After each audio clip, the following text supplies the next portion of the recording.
Can't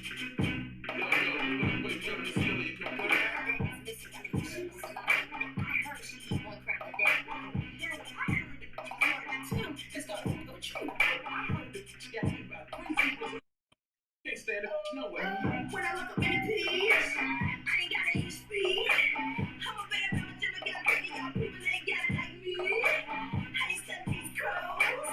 Need to talk what you know. Just stop talking about who I'm sticking and licking, just ready to show. I know y'all pull y'all through. Y'all job just hanging up close. Step to me, get burnt like toast. Y'all suckers adios amigos.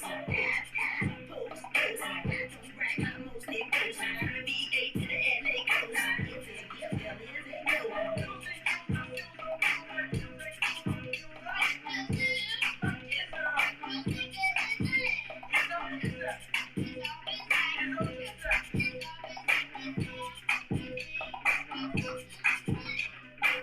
When I put up a wheel, you be like who it is. I'm driving them glad them sad. Y'all keep talking about that she is. I'm gripping these girls.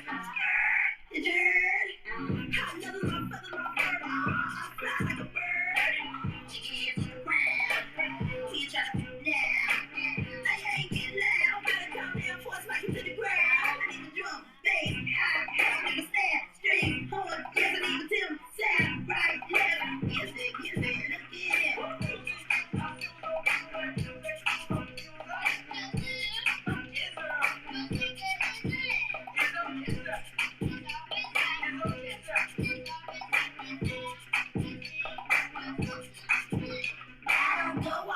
Sure that you just waiting to see. Wanna roll up in the club with them reporting this week. Just wanna see who I am or if it's a yo. I know by the time I'm finished this loud, I'ma hear this on the radio. Okay. Once upon a time in College Park, where they live life fast and they scared of dark. There was a little dude by the name of Chris. Nobody paid him any mind, no one gave us. I would need to rap, I would lift the hand. I would put about his business in the bottom plan. Made a CD, then he hit the block. $50 gold, $7 a pop. Hold the phone, 3 years later. I wanna run the world on the microphone. Leave the booth smelling like Burberry cologne. Still riding chrome, yeah. This in the kitchen, never home alone. And he's on the grind. Please let me know if he's on your mind. And respect to the people, and Chris, I said loud like sugar. Had to clear these rumors. I got a headache and it's not a boomer. Get up on my lap, keep my head up tight. Spray so I never let the bed bug bite. Hard to the floor, go to the right. Jump down, turn around, pick a better night.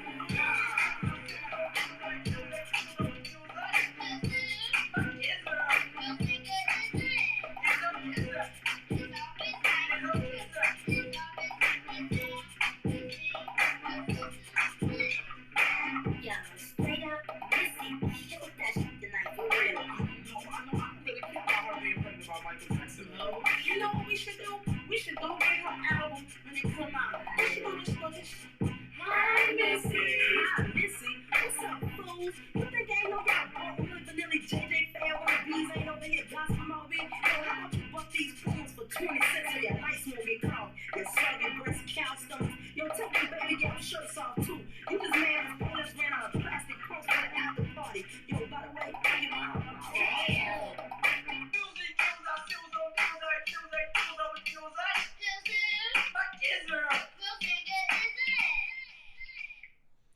What's going on, Conscious crew? Welcome to another riveting episode of the Consciouztv platform, TGIF. I need you guys to thumbs up this video. It's almost 200 of y'all. Well, almost 250 y'all in the building already. So I need you guys to hit the thumbs up the video. Get all of the Conscious crew members in the building by thumbing up this video. So while you guys continue to thumbs up and support the algorithm and trigger up the notification system, we're going to run one more song selection before we get into a very, very intense commentary tonight, okay? So if you guys are ready, it's going to be a lot of information given to you guys. Gonna need you guys to have on your critical thinking skills, okay? I know that's hard to do because social media ain't shit. Nonetheless, you gotta apply the same critical thinking here that you would to them sorry ass SATs that you didn't pass as well, okay? So you got an opportunity to make it up to your mother by passing the critical thinking test that I'm going to issue here tonight. So get ready, okay? Thumbs up the video.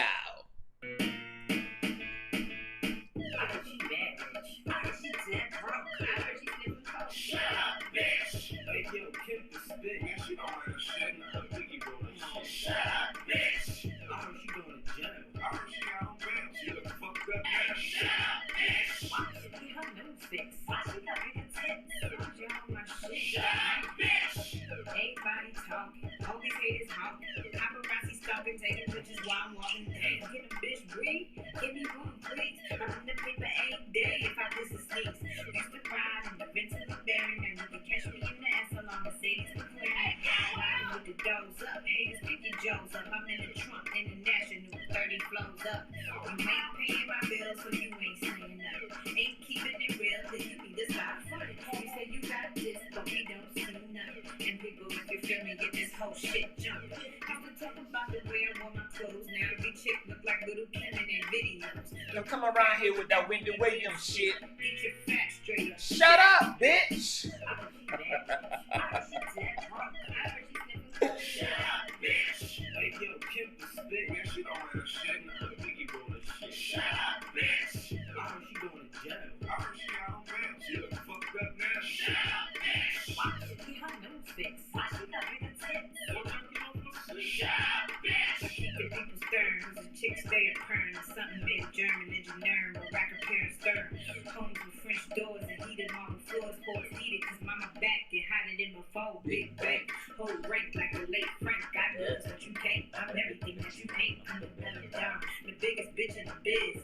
So don't hate me, nigga, it is what it is. You ain't paying my bills, so you ain't saying nothing. Ain't keeping it real, then you need to stop. You say you got this, but we don't see nothing. And people, if you feel this on this whole shit, jump away, you hear. Cause like a Q-tip, niggas be all in your ear. 365 days of the year. Shit, I done heard it all throughout my career. It's almost, what? It's 241 of y'all in the building and only 152 likes. We ain't getting started until we get these thumbs up to 200.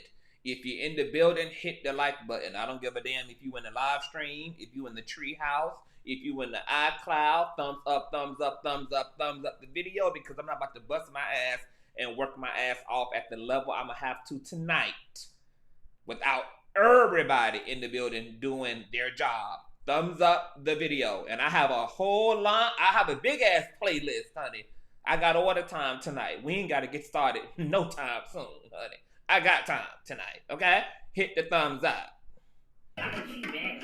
I heard she dead broke. I heard she living cold. Shut up, bitch! Hey, yo, Kim the spit. Man, she don't want to shit. Nah, Biggie rolling shit. Shut up, bitch! I heard she going to jail. I heard she out on bail. She done fucked up now. Shut up, bitch! Why she get her nose fixed? Why she got bigger tits?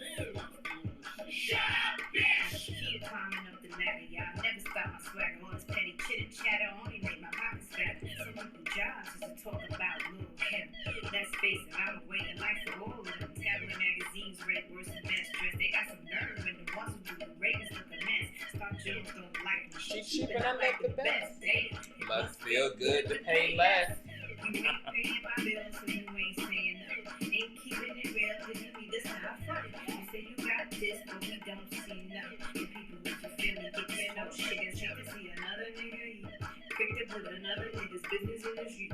I wish they shut the fuck up. Damn, good grief. You know your mouth's a cage for your tongue and you just close your teeth. I heard she bad, bitch. I heard she dead broke. I heard she living cold. Shut up, bitch! Hey, yo, Kim the spit. Man, she don't want to shit. Nah, Biggie rolling. 15 more likes. Let's get them up there. 15 more likes. Shut up, bitch! I heard she going to jail. I heard she out on bail. She done fucked up now. Shut up, bitch! Why she get her nose fixed? Why she got bigger tits? Man, get off my good shit. Shut up, bitch! I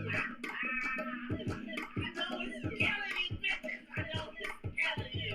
She's bad. Oh my God, you had a voodoo doll and everything, worthless bitch. You just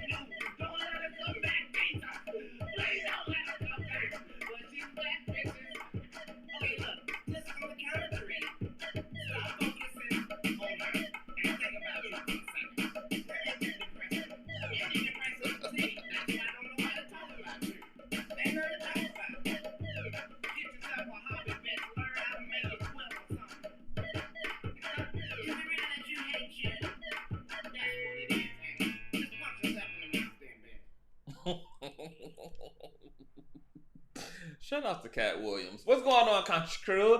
Welcome to another riveting episode. It is your favorite breakdown commentator, CTV. And I hope you guys have had a wonderful week and will have a prosperous weekend to follow. Tonight we got some things to get into. I need you guys to continue to hit this thumbs up on this video to protect the live stream, to break the algorithm, and to also trigger up the notification system, because YouTube only sends out notifications to 10% of your subscriber count. But when you guys thumbs up the video, which is pressing like, YouTube translates that as desirability and then forces themselves to do what the hell they should already be doing organically anyway, which is sending out notifications to every last single one of your subscribers, okay? So when you thumbs up the video, you are directly supporting the live stream and the platform in the most significant way that you can.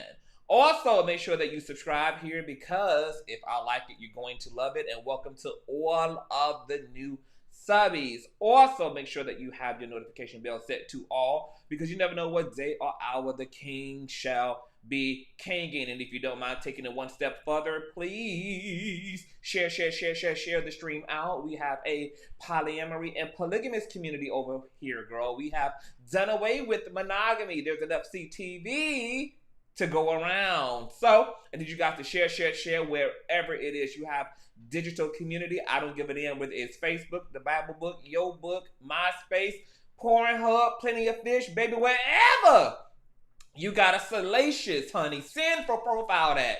Drop the goddamn link on them platforms too, and have them come over and join the family. With no further ado, let's go ahead and push the hell on through. Okay. I know a place where you can recharge your soul. Baby, that's Consciouztv. And in the midst of brokenness, he gon' see your asshole. Baby, that's Consciouztv. You gon' heal, you gon' laugh and catch a little shade. Ooh, girl. Y'all know he be slaying, y'all better stop playing. Come hear what he's saying. Ladies and gentlemen.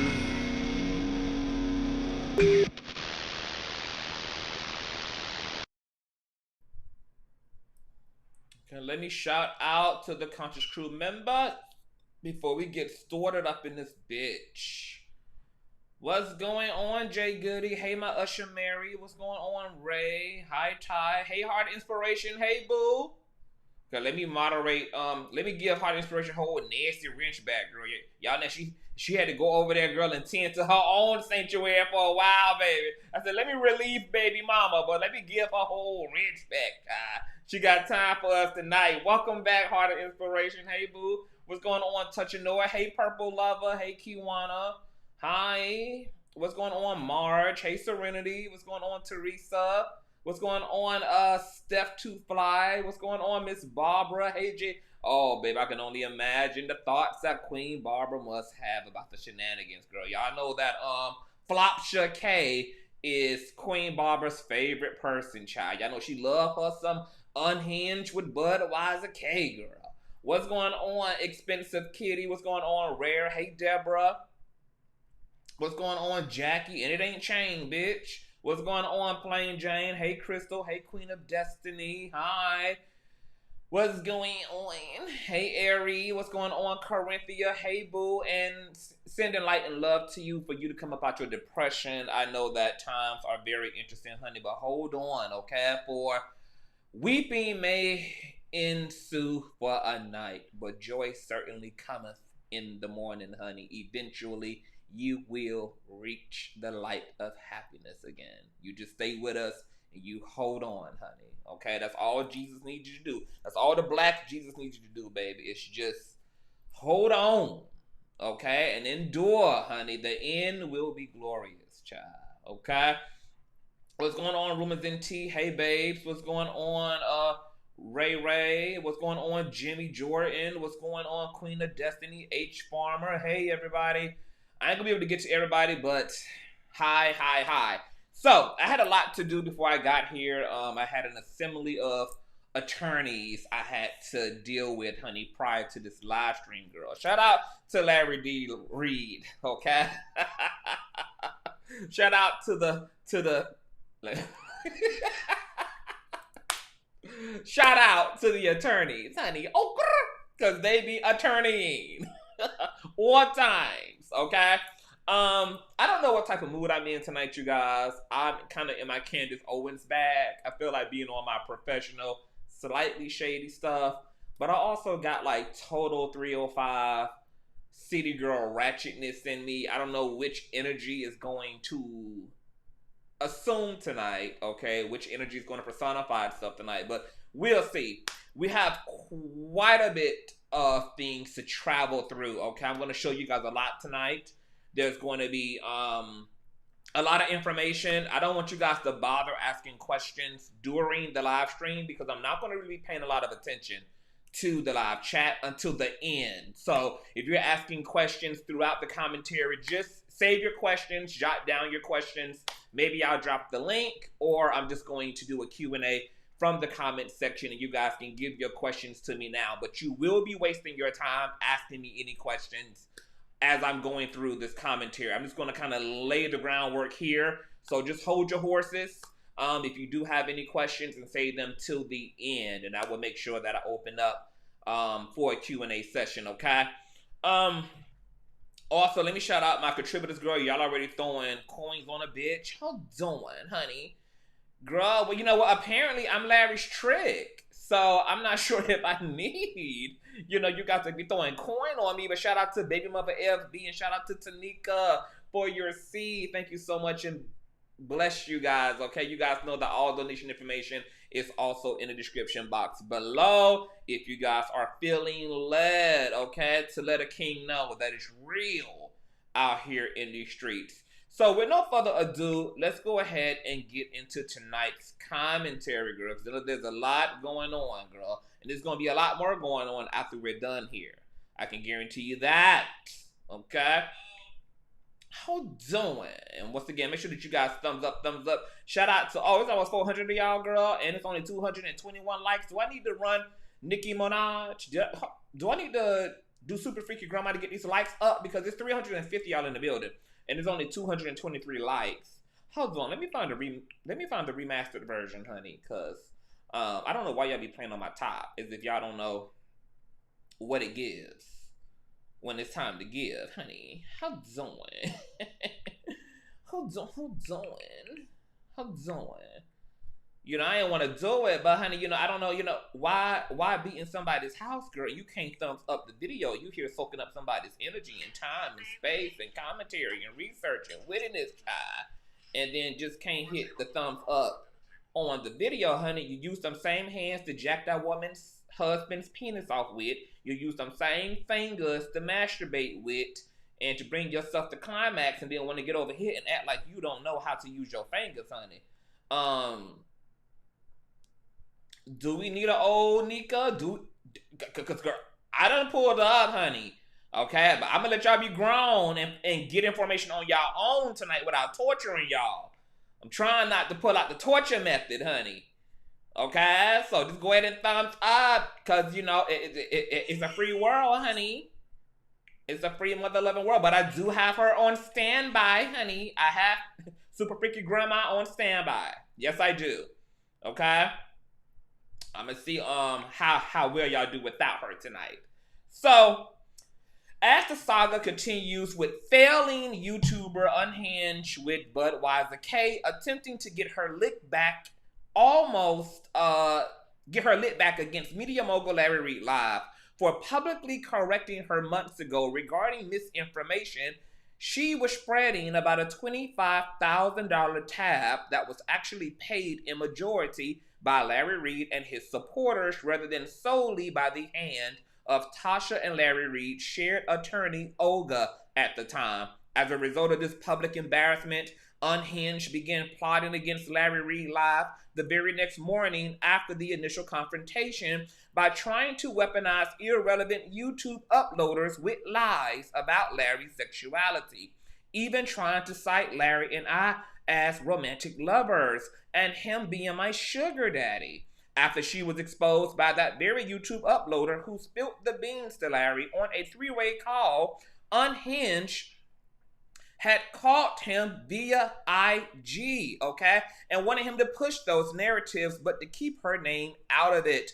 Of course, the relationship practically fell completely apart between Unhinged and Larry, except Larry simply moved on with his life, while Unhinged has been trying to injure Larry's brand by any means necessary since.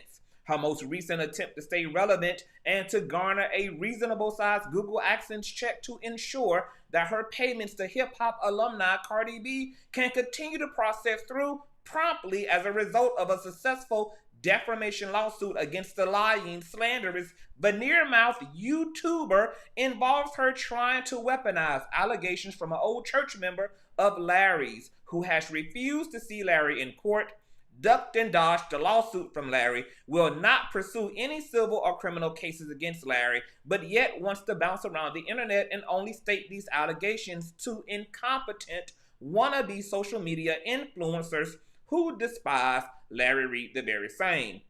Despite Flopsha K being the very person who encouraged Larry to sue the original content creator who gave his platform to the accuser and the accuser themselves, Flopsha K has decided to take up the lies against Larry herself now that she has her own reasons to dislike Larry and see if she can do what nobody else has been able to do to the media tie-in, which is finally bring him down. She has also joined ranks with some of Larry's other rivals like Bishop Blackhead and his thirsty, clout-chasing, milk-dud head-ass lawyer, Brian Ponder, along with the accuser Lavontraye Big Bottom Country Andrews. And I assume they believe that they have the dream team assembled accordingly. Well, a bunch of lies and falsities have been stated over the past 2 days against Larry by Flopsha K and Bryant No Attorney Ponder. And we'll get into all of the receipts and also play the entire recording between Larry and Flopsha. We'll also discuss Larry's plans as it relates to Flopsha K. So get your popcorn ready. It's going to be a real intense ride toward the truth. Okay? Just as, you know, covering all bases here. So,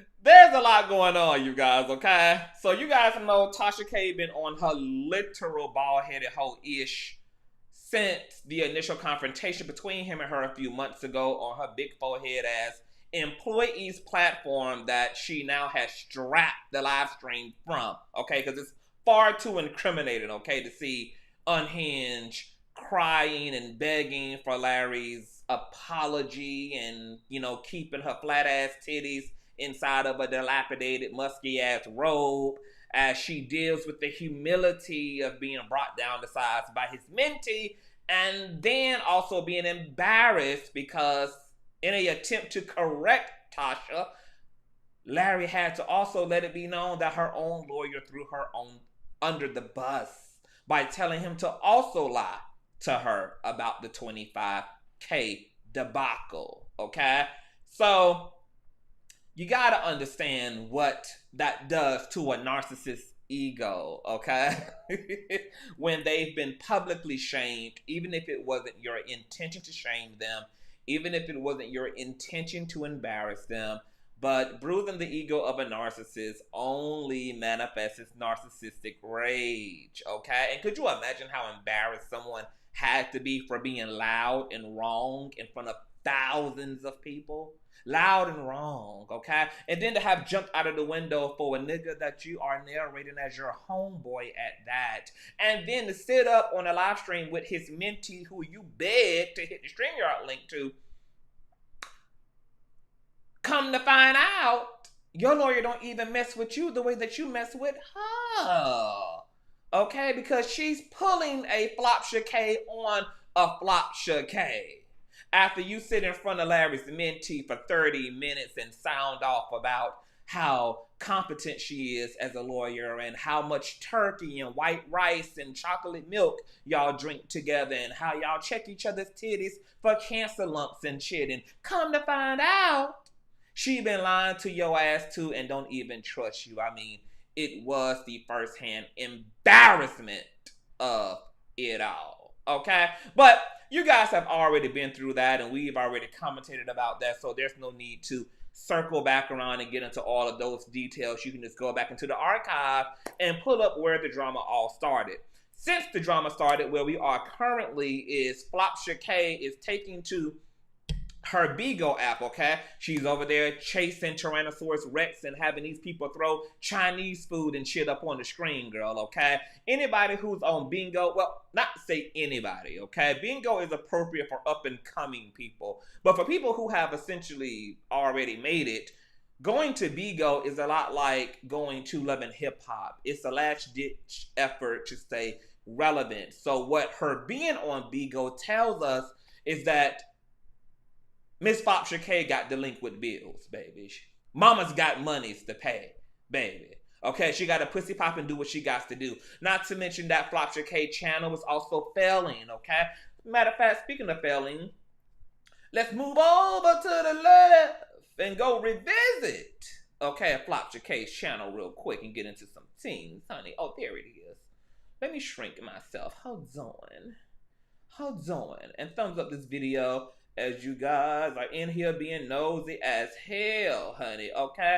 So as you guys can see here, Flopsha K has 1 million subscribers, and yet her views are averaging 11K, 19K, 30K, 27K. She got lucky 3 weeks ago and hit 93K.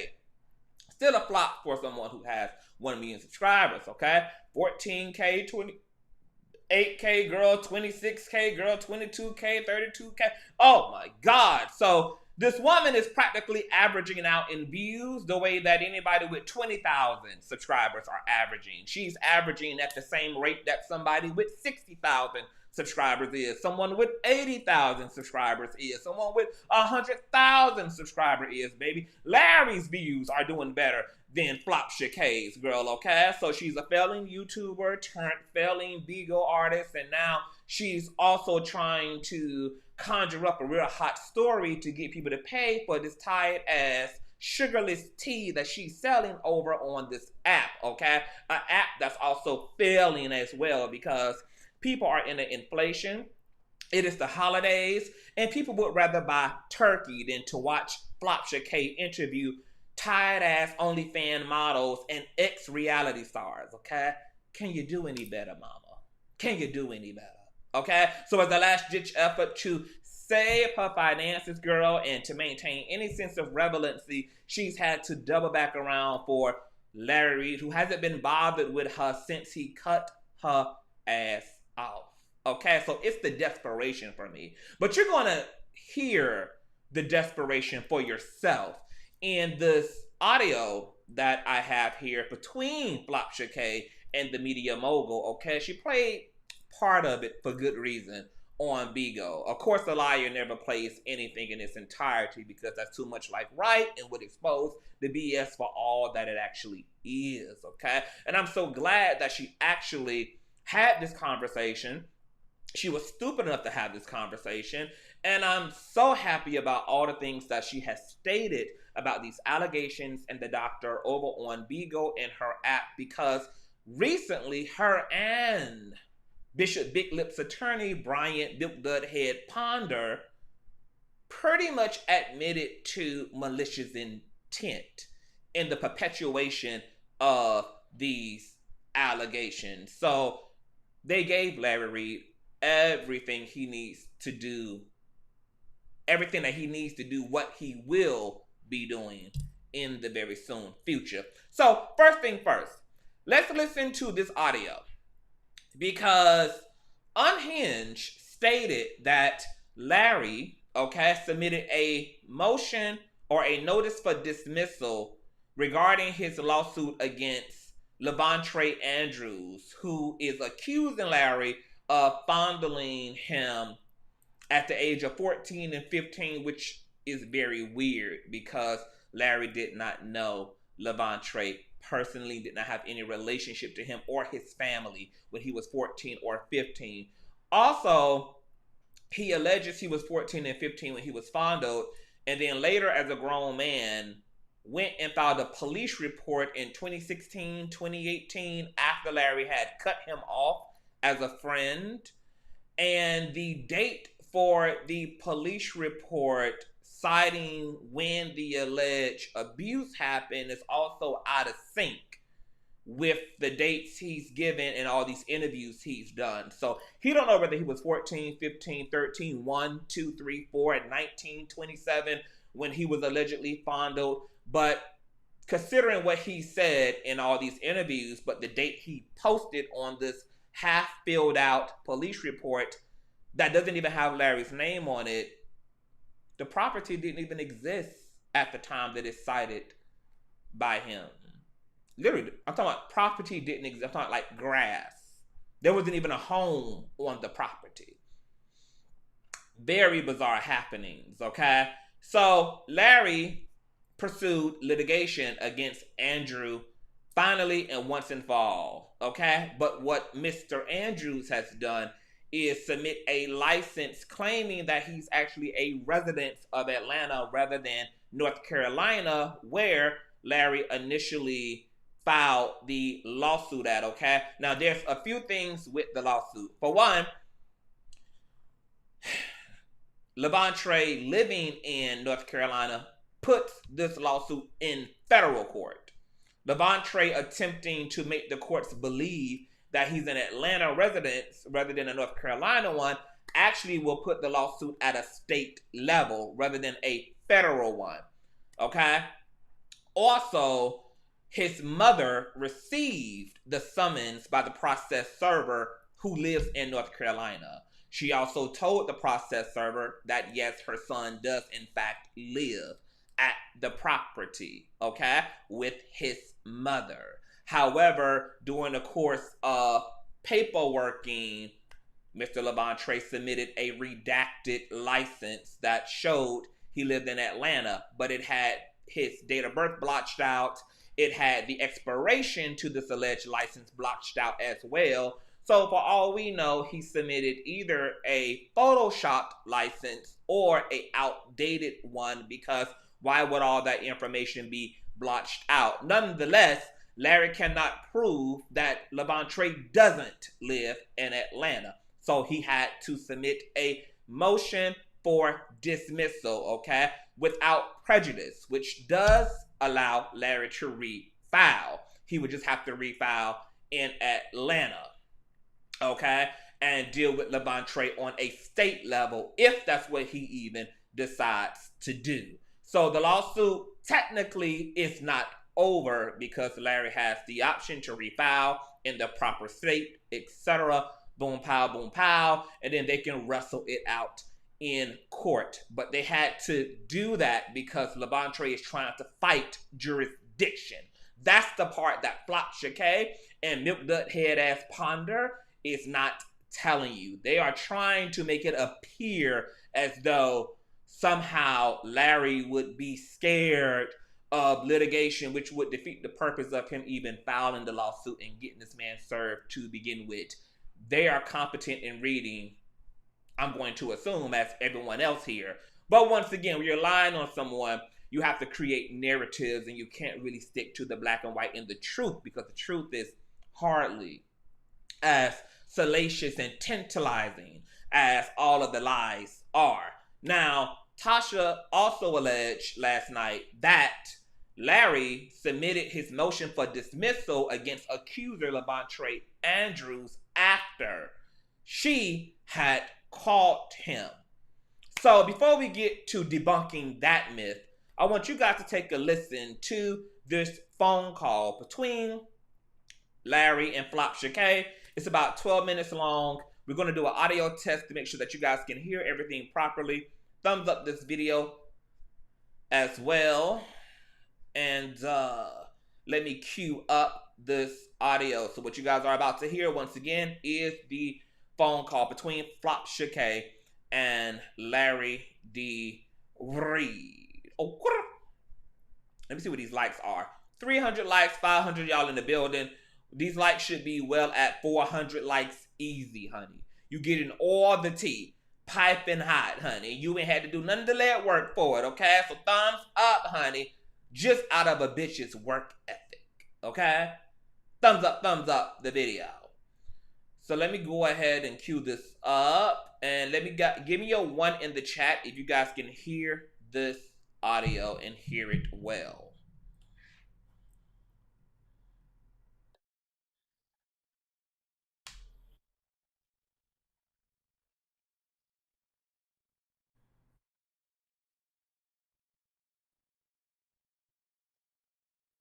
Now, what you also going to hear in this audio is Larry breathing like he got a damn double chin and a fupa, okay?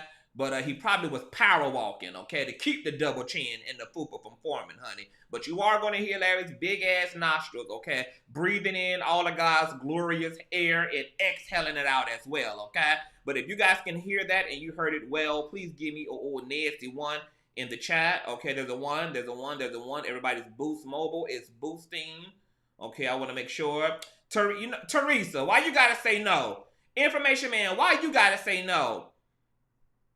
It's always y'all exceptional. Can't never be a flat out no sound. Everybody else up in here. How doing? Girl, I always gotta be 2 or 3 folk, girl, who can't hear nothing, girl. Got 98 yeses and 2 damn no's. How doing? Let me share. Let me do something. Alright. How doing? Oh my God. Let me see here, girl. Okay. Now let me know if you guys can hear this.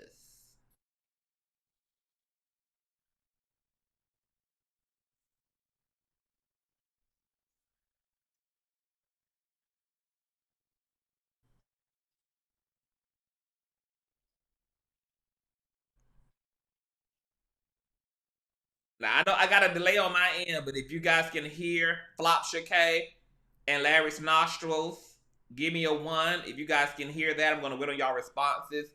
I am ahead of y'all, so there is a delay on my end. But let me check this chat real quick. Hold on. I hear you, not Larry. Okay, no, okay. So hold on real quick. Hold on. I know what I'm gonna have to do. I'm gonna have to go get my other laptop. Hold on. All right. So hold on, girl. Let me go run to get my other MacBook Pro, girl. Okay.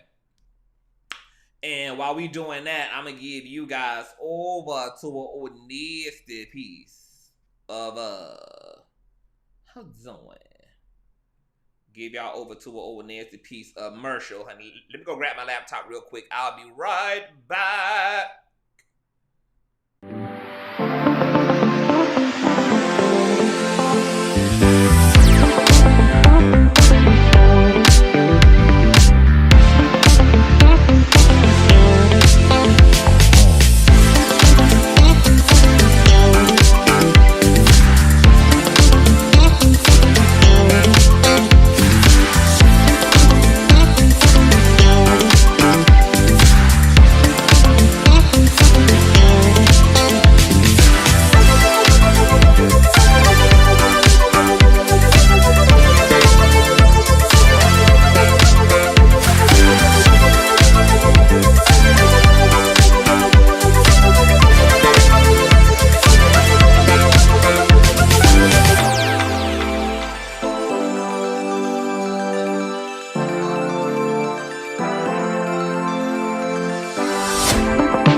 Back, you guys. Had to grab my other MacBook Pro. And shout out to the doctor, honey, for the $1,300 2022 MacBook Pro that my mentor brought to me, girl, because he got it, okay?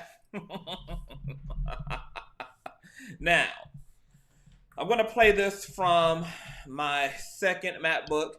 Let me know if you guys can hear this and hear this well. Let me pull up my microphones, honey, and juice everything up, okay? Let me know if you guys can hear this. In this situation, because I did know you, I still know you, but I'm considering taking the story, but I can't take the story if you don't agree to talk about it because it's one-sided. Okay, if you guys can hear that, let me know. Can you guys hear that? Let me check these comments real quick. How's it doing? You hear it? Okay. Y'all hear it? And y'all hear it well? Okay, we got a one. We got one. Thumbs up the video. What's going on, LeBrian? Hey, CC. What's going on, Sasha Daniels? Hey, mother. All right, so you guys listen and listen closely, honey. Put your earbuds in, child.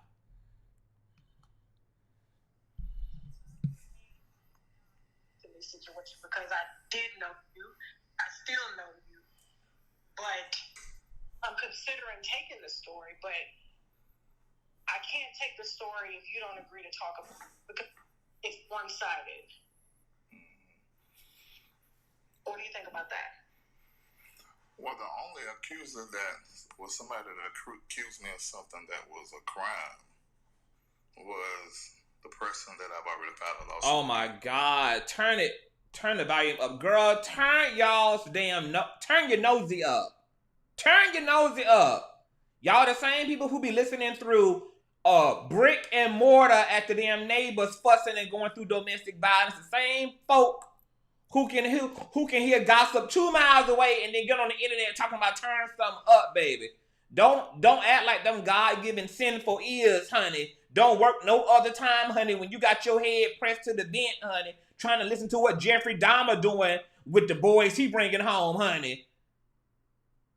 Y'all can damn taste information. Talking about turn it up, CTV. Turn it up. How doing? Oh my God. Turn your nosy up. Where the turn up button at? How doing? Girl. Okay, let's rewind it back, honey. Can you hear it louder now? In this situation, because I did know you, I still know you, but I'm considering taking the story, but I can't take the story if you don't agree to talk about it because it's one-sided. What do you think about that? Well, the only accuser that was somebody that accused me of something that was a crime was the person that I've already filed a lawsuit against. There's 3 other people, though. I don't know who that is. I don't know what that is. Or who that could be at all. So I can't speak on something I don't even know who the people are. Well, what about speaking on the one accuser that you filed a lawsuit against? Well, now I won't speak on any of that because it's not true. And if I speak on it, I'm going to publicize it. And ain't none of it true. I think you've been on platforms before. Didn't you speak on, like, Conscious platform? And you had... No, I never have. There's no footage of that because I never done it. Never, ever. Not even as it relates to that dude. I never have. Because it's a complete lie. What if I told you the reason I'm considering taking the story is because there are some receipts that seem pretty solid? That's impossible. You sure? I'm 100%. You know I'm calling you, I'm calling you because, listen, I don't have anything against you. You understand what I'm saying? There's... Receipts of people accusing me of what? Molestation. Oh, that is crazy. Yeah, that is made up. Whatever receipts they gave you, they made it up. That is stupid. So I guess what I'm calling to ask. So if I decide to take the story, you are not going to sit down and address it. I'm not going to what? You're not going to agree to sit with it and address it. Because it's not even true. Why am I going to sit down and talk about something that's not true and publicize? I'm just going to let my lawyers handle it. But okay, so here's the thing. You know me, right?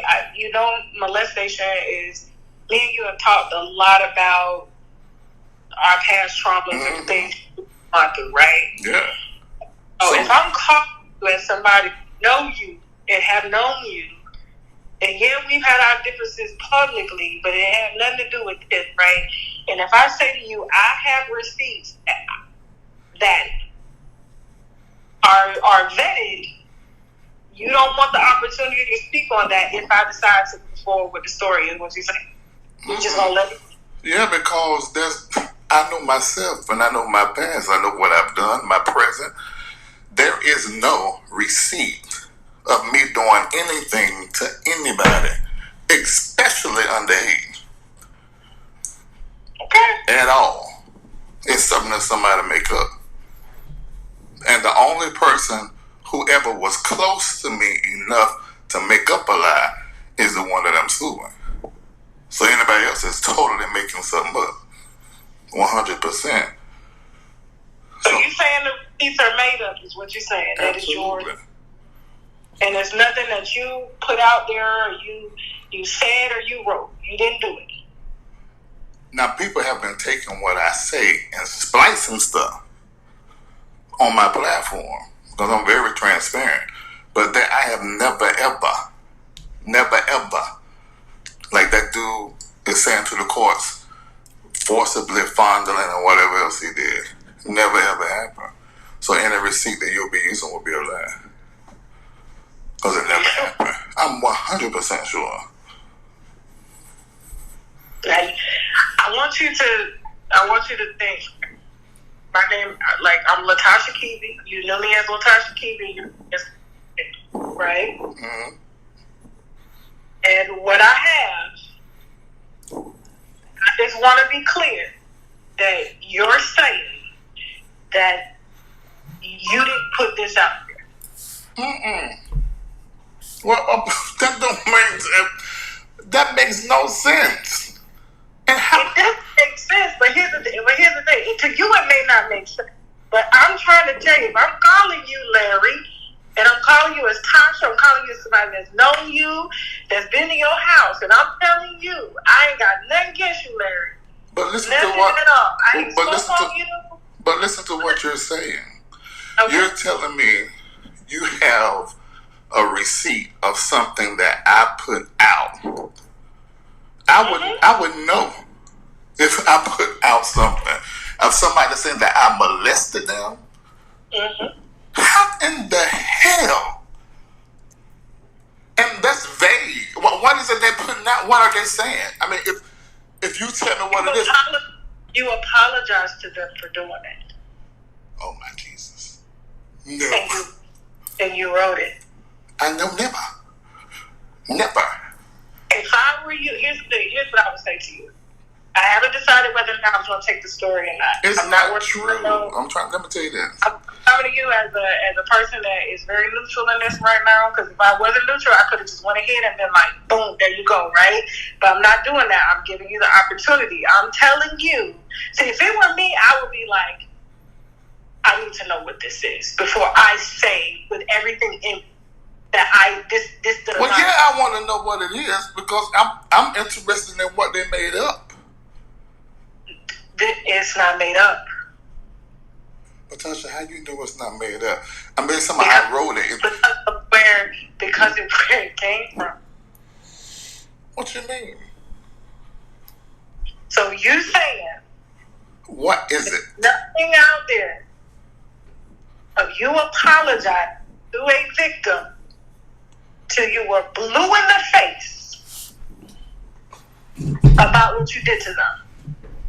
Because why would you apologize to somebody that has accused you of doing heinous? So why would you apologize? But in this, you are apologizing, and you want to apologize, and you say you have apologized, and to call me so you can apologize more. You didn't say, yeah. I don't know what you're talking about. Okay, so at all. And who is the person? Ask another something. Like, when it comes to these accusers, for their safety and stuff, I gotta keep them. But what am I going to do to somebody? I mean, I'm not even getting nothing to the boy, the main one that filed the police report. And how come they ain't did that? If that happened and they got that evidence, how come they won't go to the authorities? Well, I mean, listen, the authorities have already been contacted. I can't tell you that. And because of the statute of limitations, certain things cannot be done. However... But they're still civilly. They can still do something. They can. And who's to say that they won't? I'm just telling you, like, I'm calling you because the story keeps coming across my desk, and I said, I will not touch this unless there has to be a receipt that's so heavy that there's no way that he can get around this. That's the only way that I'll take it, because I don't want people to think, oh, she's vengeful, there's something she trying to take him down. I could care less about what you got going on over there. That's your platform.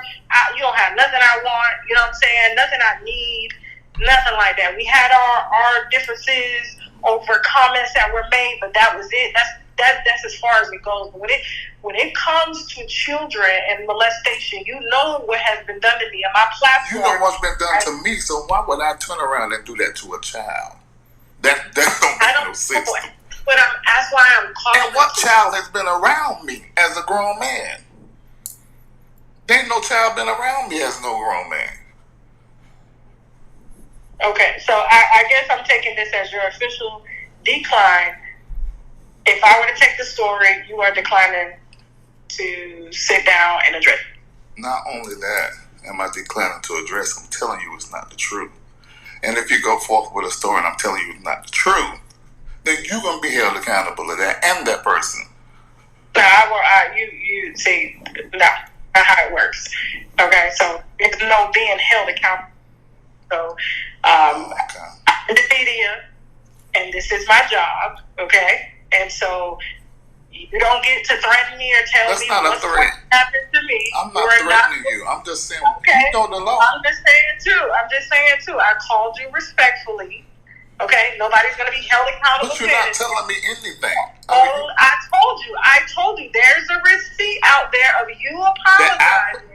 Yes, for doing the things that the person said that you did to them, and you're saying to me that it's made up, and I'm telling you that it's not made up. How because you know it came from you? But how you know it come from me and not something made up? It came from you, and I'm not even going to tell you where it came from, but I can tell you right now.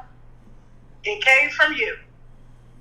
If I'm telling you as Tasha, before I even take this story, that this came from you, it came from you. So you can sit here and say, oh, it didn't come from me, so now I know. And I'm telling you that I know that you're not being truthful. Okay. All right, Tasha. So I'm giving you the opportunity to address it. No, you're not giving me an opportunity. It's not an opportunity because I don't know what you're talking about. And I'm telling you. Okay, that's the difference than saying, I don't know what you're talking about versus... I'm saying I don't know what you're talking about. Meaning, I don't know what lie that somebody has created out of something I've said on my platform. I don't know. No, you didn't say it on the platform. You said it to them. But don't you think I would know who you are talking about if somebody Probably not, because apparently this ain't the first time. Oh my God. Jesus Christ. Okay. Well, you go with that. That's not even true. All right, so you're declining and you're saying 100%. That it's not true. 100%. All right, so if you could change your mind, call me. All right, I won't. All right, then. Call me. I won't.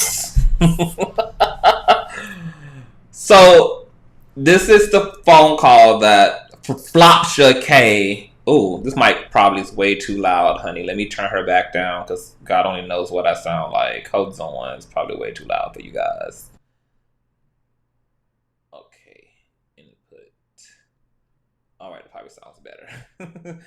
Does my sound okay to you guys? Does my sound? I just adjusted my microphone. Does everything sound okay? I won't. Period. Before I go forward, let me get a audio clarification, and then we will proceed, okay? Boop, boop, boop, boop. It's a delay on my end, so I gotta wait on y'all to answer, honey. How does the audio sound to you guys? My microphone. I adjusted it. Does it sound okay? Everything sounds good? Okay, wonderful. Hey, Latrice. Hey, love. What's going on, wifey? Okay, so there's the audio. So for those of you who are asking for one, it's just an old audio. Of course, it's not an old audio. This is a recent audio. Flopsha K played part of this audio last night on her Bigo. She called Larry on the 6th of December. Now, she made a false claim, as liars do, because there's nothing but lies, spinning and spinning and spinning. Last night, she claimed that both her and the attorney, Milk Dud Head Ponder, claimed that Larry did not submit his notice of dismissal to the courts against accuser Lavontraye Big Bottom Andrews until after this phone call with Unhinged with Budweiser K. That Larry got shook and then motioned the courts to dismiss the case as a result of this phone call. That's the narrative that her and Milk Dud Head Ponder pushed last night. First of all, Flopsha K is an idiot, okay? She called Larry from another number. That's why he even answered the phone call, okay? She's blocked on his end. She called him from a number that he wouldn't recognize. He took the call, okay? People who do $1 million deals and who are rich have to take phone calls, okay? Because you never know who's calling, honey, okay? It's a bag lifestyle, okay? B-A-G, okay? So he took the phone call and it was Unhinged. Now, she must not realize that call logs exist.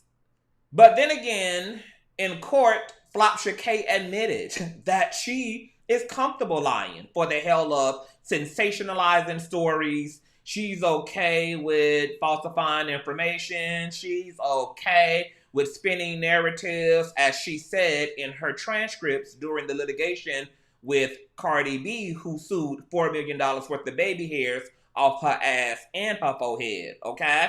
So we know that we're talking about the most low vibrational of plates when it comes to Unhinged with Budweiser, okay? And the good news here is that nobody watches Unhinged and Flopsha K for information. Nobody watches her for precision. Nobody watches her for justice. Nobody watches her for actual knowledge. They watch her to laugh and to gawk at the train wreck that she is and the train wreck narratives that she produced over other people's lives, okay? She's a running joke on social media. Her brand is a big clown fucking face, okay? But let's just go ahead and debunk, because this audio was very interesting for a few reasons to me. I want to show you guys something really quick. Let me minimize one screen here, and let me minimize one screen there, and let me do something here. How doing? And thumbs up this video, girl, because y'all getting this work tonight. Okay? So, remember, right?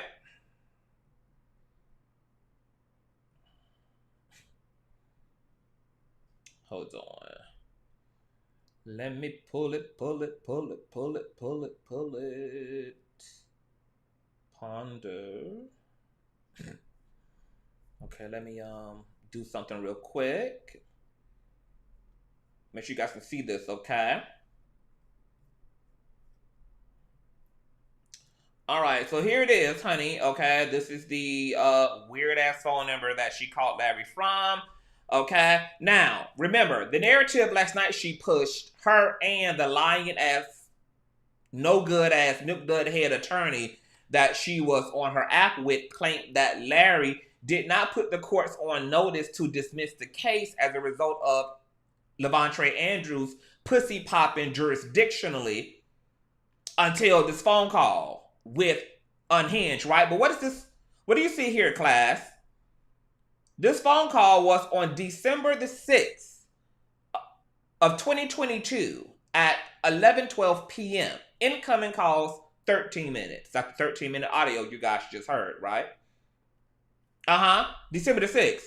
Well, how is it that Larry petitioned the courts to dismiss his lawsuit against the accuser after this phone call when, in fact, according to the courts and its docket here, what do you guys see here, you guys? Filed and entered 12/05 of 2022. Notice of voluntary dismissal because of jurisdictional conflicts caused by the defendant.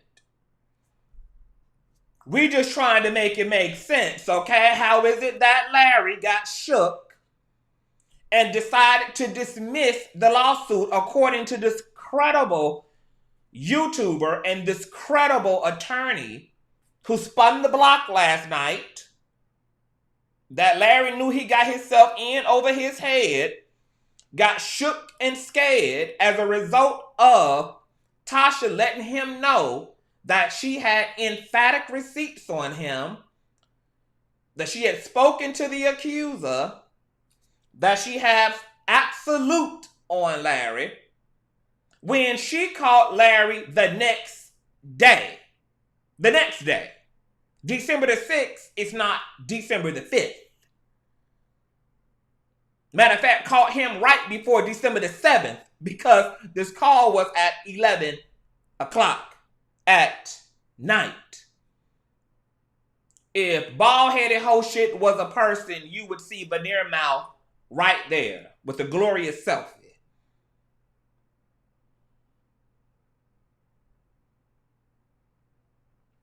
That part too, Teresa, he actually filed on the 10th. It was granted on the 5th. But even if you take when he filed, how could he have been shook by this phone call and dismissed the case out of fear when the phone call didn't take place till after the fact?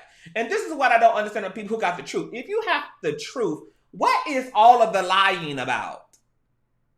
The truth don't require no lie, no extra, no nothing. And then these people wonder why they might can break a story, but they can't make a story.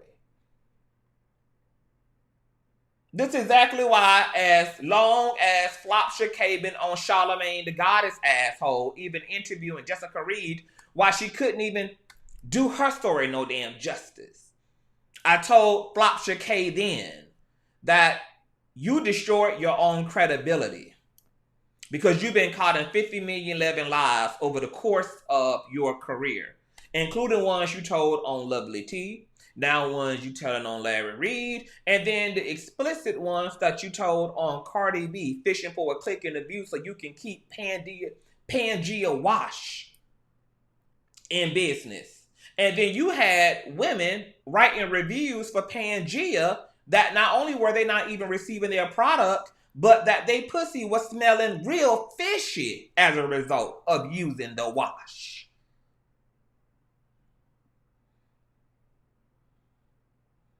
And we just trying to make it make sense. Miss Brand Ambassador for Coochie Wash. Why do you have to lie? Because it's this very lying, conniving, vicious, vindictive, trashy, low vibrational plate behavior of yours. Exactly why you couldn't do justice for a victim if you wanted to. Just because of who it is that they're dealing with. You.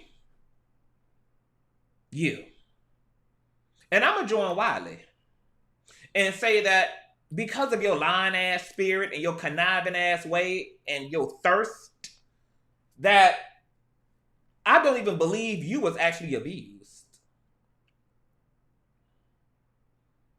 I have to question every tall tale you told about your damn life. Because you are thirsty and a attention seeker and you're desperate. And that phone call proved the desperation, baby.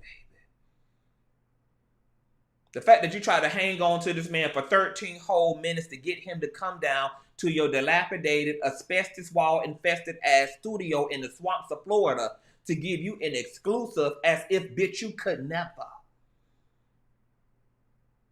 Bitch, you better spin the block on that one time he came down to the the basement and used those Amazon microphones, honey.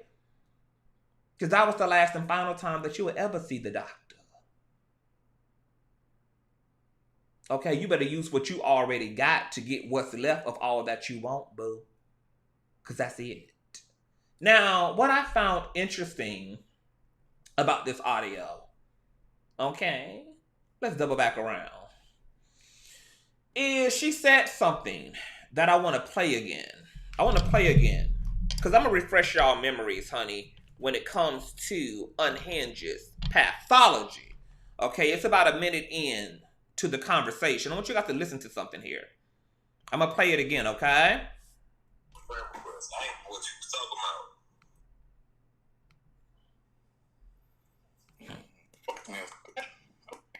Because it's not true, and if I speak on it, I'm going to publicize it. And ain't nothing but true. I think you've been on platform before. Oh, let me say this. No, it's good he didn't hang up on her because these are the inner makings of a strong lawsuit. It's good that he gave Flopsha K the opportunity to call him and that he can go on record and prove that he told her that these things are not true. And she permitted to double down and even enter into a type of coercion and a type of a blackmail. Because intimidation is illegal. Coercion is illegal. Blackmail is illegal. It's good that he gave her the opportunity to do so. For him to speak to her on record, let her know these things are not true. If you proceed, you will see me in the court of law, etc. And if she goes forward and produces and publishes any interview, she would have set intent as a president. And then it could be on and popping from there. I'll tell you, Larry been through the courts enough to know how this goes. This was epic strategy on his part. Epic, okay? But I want you guys to listen to something that she says. Didn't you speak on like conscious platform? That you had? No, I never have. There's no footage of that because I never done it. Never ever. Not even as it relates to that dude. I never have. Because it's a complete lie. What if I told you the reason I'm considering taking the story is because there are some receipts that seem pretty solid? Did you guys hear that? Can you guys hear the audio? Did you guys hear that part, what she just said? Give me a 1 if you just heard what she just said. I'm going to rewind it back a little bit because this is very, very, very important here. If you guys just heard what she just said, let me crank up the volume because y'all don't want to turn your nosy up. Let me crank up the volume. Hold on. Let me crank the volume up. Listen to this. In the stories because there are. What if I told you the reason I'm considering taking the story is because there are some receipts that seem pretty solid? That's impossible. Okay, so remember, she just said, what if I told you? After she couldn't get nothing out of him, and he's doubling down on his innocence. What if I told you that I have irrefutable and damning receipts that the contrary is actually true? What if I told you, this is classic, typical Flopsha K strategy and tactic. Because I want to refresh y'all's memory and tell me if that sounds remotely familiar with 2 other situations that played out shy of a month ago. Okay? Hold on. Let me do something. Hold on. And thumbs up this video, you guys, okay? Remember shy of 2 months ago, you guys, Unhinged, okay? Took to my channel, The Trick, Remember she took to Larry's Tricks panel, and she had all that bald-headed hoe-ish going on my platform to try to save her failing-ass studio and her failing-ass, KB Studios family. Remember when the walls were collapsing? And I ain't talking about the one between her legs. But the literal KB Studios walls were collapsing, girl. And hoes was putting in their recognitions and putting in their 30-day notices, honey, and getting the hell out of the damn Twilight Zone. Remember that? That all took place on my platform back in January. This stuff really seems forever ago. So remember, she just told Larry, what if I told you that I had damning receipts? Well, let's listen to her exchange with her then mentee. Okay? Storm and Ron. Shout out to my nigga Storm. Okay? Let's listen to the 1 minute mock of this here video. Let's listen, honey. Tell me if you discern a familiar spirit. Hold on. Because, we get thorough over here, honey. We don't let people play bald-headed hoe games, honey. We get thick off and deep off into things, honey. Okay? We don't fall for the banana peel and the okie dokie, honey. Okay? We make it all make sense. Because that's what we do. We ain't got nothing to do with what the hell these other hoes out here do on the internet. Okay? But what we do over here is we get into the minutia and the thick of it, honey. Okay? Sink our teeth in. But listen to this. Matter of fact, hold on. Let me make sure that you guys can hear. I wonder why this here is not working.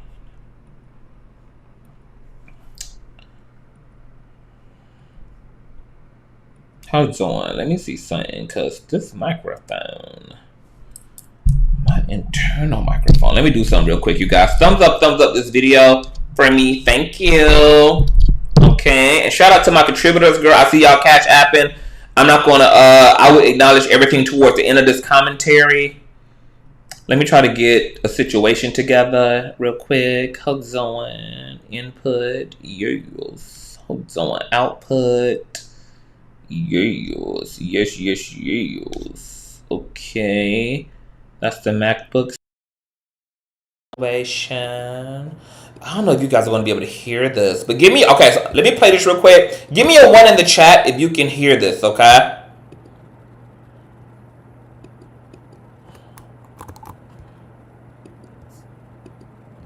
Oh, hold on real quick. Let me fix something real chill. Hold on. Let me fix something real quick.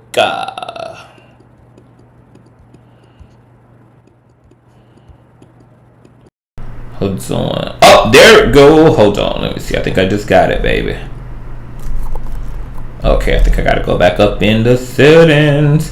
Thumbs up the video. You got a thumbs video. Thumbs up.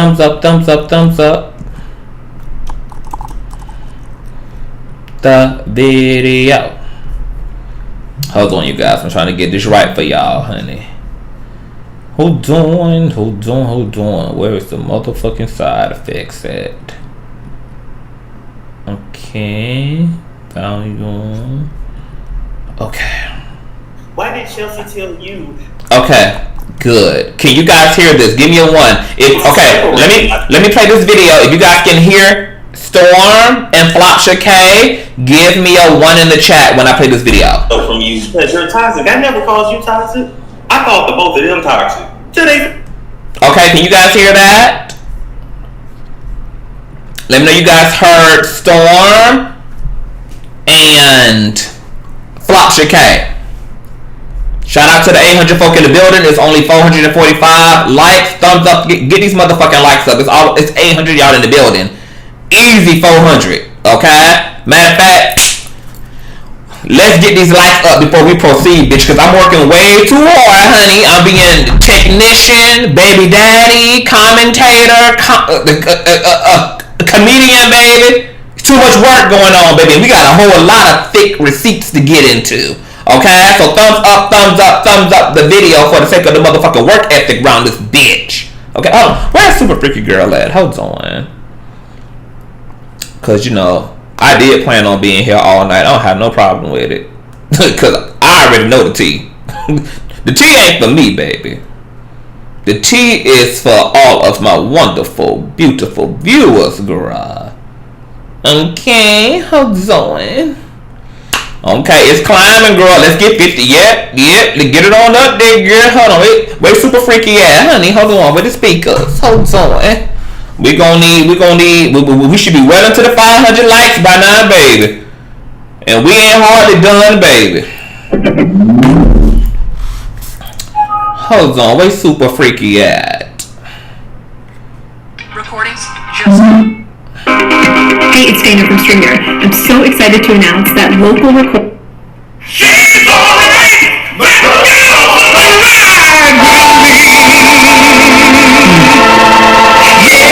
This is an extended play. I can lick it, I can ride it. Now you slip it, I slide it. I can do all the little tricks and keep the dick up inside it. You can snag it, you can grip it, you can go down and kiss it. Every time you leave me alone, he always tell me you miss it. You got a thumbs up the video. You got a thumbs up the video. Thumbs up the video. You got the thumbs up the video. Think about me, I'm the baddest alive. I'm the prettiest bitch didn't come until I arrive. The bitches get to me, they run if they try. A princess face, a killer body, samurai mind. They can't be me, I'm so stupid, I'm just laughing and try. I found the TV up my ass, I think I'll go for my wife. His ex-bitch went up against me, but she didn't survive. On applications, I make pressure, cause that's what I got. I'm gonna die. When I'm dead, I'm gonna 60 years and I'm hard.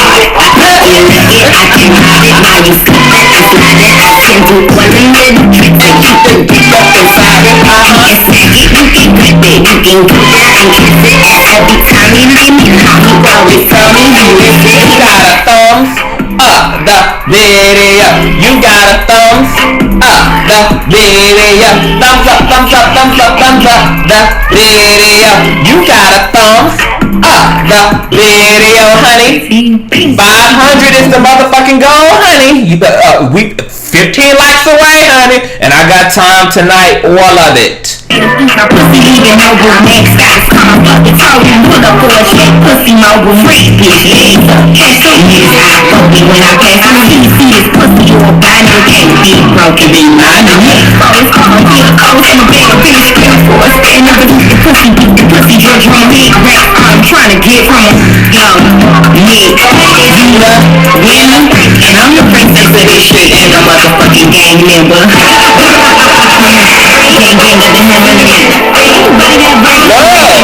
If the mic too high, that's all the more reason for y'all to be thumbing up this video so we can proceed forward, honey. Cause I got time. I don't give a damn if the live chat drop down to motherfucking one viewer because I'm gonna do my job, baby. Period, baby. Okay? CTV gonna do his job, girl. And CTV gonna get what he want, which is thumbs up on this video. I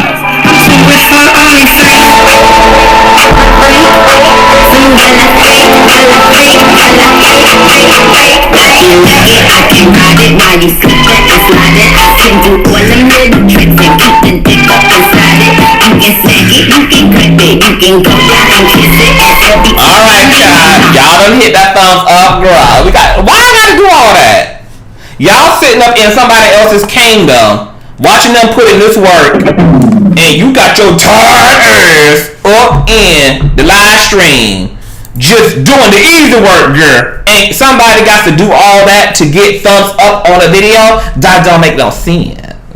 Okay, but the Lord told me to seize the kingdom with violence if I need to, and that's what the hell I'm going to do. Okay, you can't intimidate me, baby. You can't discourage me, baby. I don't give a damn if the goddamn live stream dropped down to 3 motherfucking viewers, baby. You gon' dip it, you gon' slide it, you gon' thumbs up inside it. On period, baby. Okay, you better ask the Conscious crew how the fuck I gets down, baby. I'm a Scorpio. Y'all know we determined. Okay, even to our own detriment. Now let me share this screen. Okay. Now I need y'all to listen to this because remember she just told Larry on the phone call that what if I told you? What if I told you? What if I told you that I have damning, incriminating, diabolical evidence against you? What if I told you that? Okay. Well, listen to what she tells Storm. What if I told you that I had a recording of you saying that? What? I don't want to put it out there like that, but I'm just saying, like, you really come up. What if I told you that I had a recording of you telling Vaughn that, and you and Vaughn were... Did you guys hear that? Did you guys hear that? Did you guys hear that? Okay.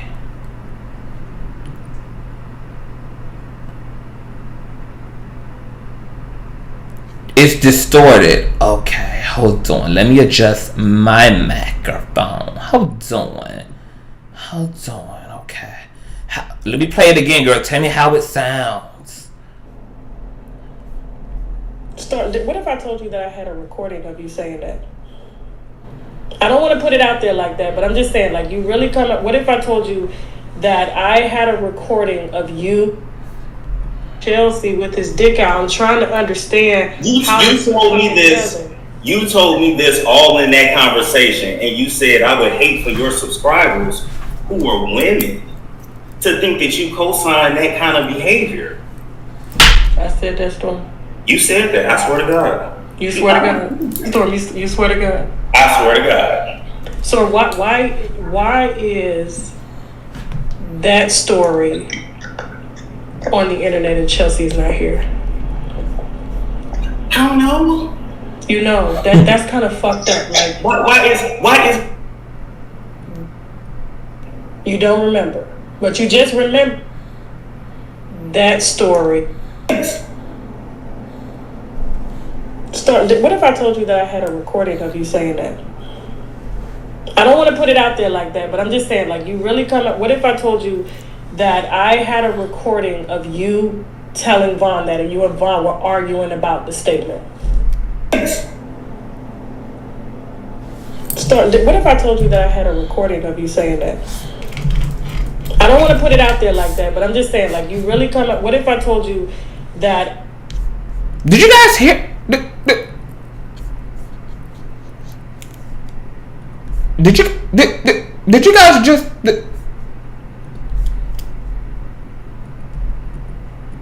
Did you guys just hear that? What if I told you that I have a recording of you and Vaughn talking shit about me? Does it not sound awfully familiar with some receipts that seem pretty solid? This is a complete lie.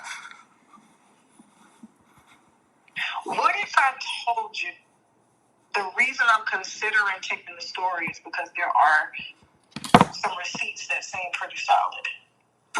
Did you guys just she told Larry, what if I have some pretty damning receipts?